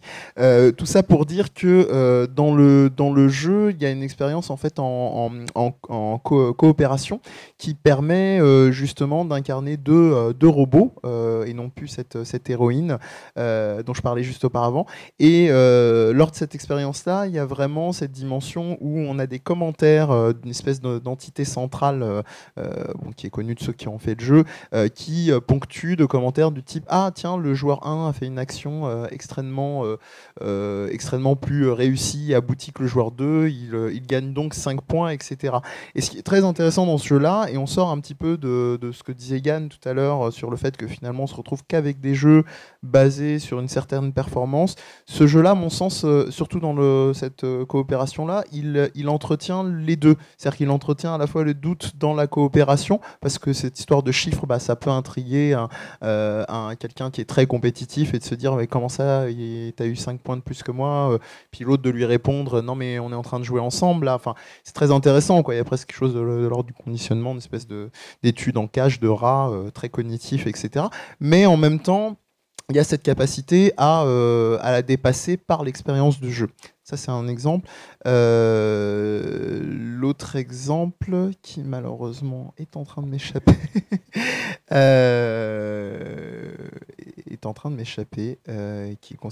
Oui, pardon. Donc là, c'était un exemple plus personnel. Il y a de ça quelques années. Ça va peut-être partiellement répondre à la question de Vincent sur cette idée de mettre en jeu concrètement, je ne sais pas, lors d'une performance, sa vie, mais en tout cas au moins symboliquement. J'ai eu l'occasion en fait de travailler avec des jeunes adolescents, avec un acteur metteur en scène sur la création d'un spectacle de théâtre et de jeux vidéo. Donc en fait, on a fait une médiation autour du jeu Little Big Planet, où on incarne, essayer de mixer en fait une espèce d'univers de création type les Sims avec des petits personnages de poupées de chiffon, et où on peut créer son univers plus ou moins de bout en bout. Et à l'issue de ce spectacle, en fait, le contexte était de jouer sur deux scènes, c'est-à-dire à la fois la scène entre guillemets physique, donc ces jeunes se produisaient sur scène et jouaient la pièce qu'ils avaient écrit eux-mêmes, écrit en impro en tout cas, et les scènes étaient ponctuées par des séquences où des avatars qu'ils avaient créés dans le jeu Little Big Planet étaient projetés sur le fond de la salle. Par exemple, donc on avait une sortie côté cour ou côté jardin, je crois que je dis pas de bêtises, et le prolongement de cette scène, visuellement, se retrouvait par une projection sur la toile d'une séquence de jeu qu'ils avaient créée en amont, mais qu'ils jouaient en live. D'ailleurs, ce qui était très drôle, c'est que la plupart des gens qui ont assisté au spectacle sont venus me dire à la fin, tiens, c'était pas mal, les séquences enregistrées, etc. Alors que toutes les séquences étaient jouées en direct par ces jeunes garçons et ces jeunes filles. Et ça me rappelle aussi un article que m'avait conseillé justement Marion sur la question de la performance, qui prend l'exemple de Dance Dance Revolution, ce jeu de simulation de danse en arcade, si vous connaissez. Et là, il y a vraiment cette idée, moi je trouve, dans ces types de performances, quand même de connaissance pour la personne qui va utiliser ce dispositif-là de l'objet jeu vidéo. C'est-à-dire que si on ne se met pas soi-même en danger à connaître à la fois le dispositif jeu vidéo et à concourir à le créer, parce que bien entendu ces jeunes garçons, ces jeunes filles connaissaient pas forcément le jeu. Ça renvoie encore à la question de l'accessibilité, parce que question de console, question de prix, question de population qui avait ou pas accès aux jeux vidéo, et on se retrouve forcément à devoir avoir soi-même une connaissance et là aussi un accès à cet objet culturel. Bon voilà, je ne sais pas si c'était totalement clair, mais c'était pour un petit peu illustrer sur l'idée de la performance en tout cas. En tout cas, il y a un élément assez elliptique que je tiens à donner en réponse pour revenir sur la procédure. C'est un champ très vaste de réflexion, quoi qu'il en soit. Et j'indique qu'il y a une conférence demain sur le procédural, justement, sur les enjeux économiques, esthétiques et autres. Et je pense que, justement, ça va être l'opportunité de se poser la question des différents enjeux. Donc c'est très elliptique comme réponse. C'est une incitation, du coup, à se rendre demain de 12h30 à 15h aux Libertés pour avoir un complément d'information que nous n'avons pas le temps de donner, puisqu'il est plus de 23h et que nous allons devoir fermer la salle. Donc je tiens à ce que l'on remercie du coup Marion,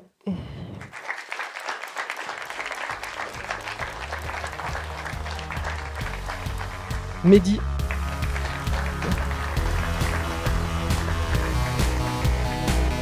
Diane,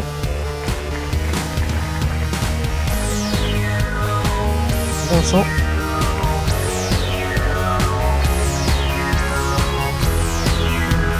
et Anna.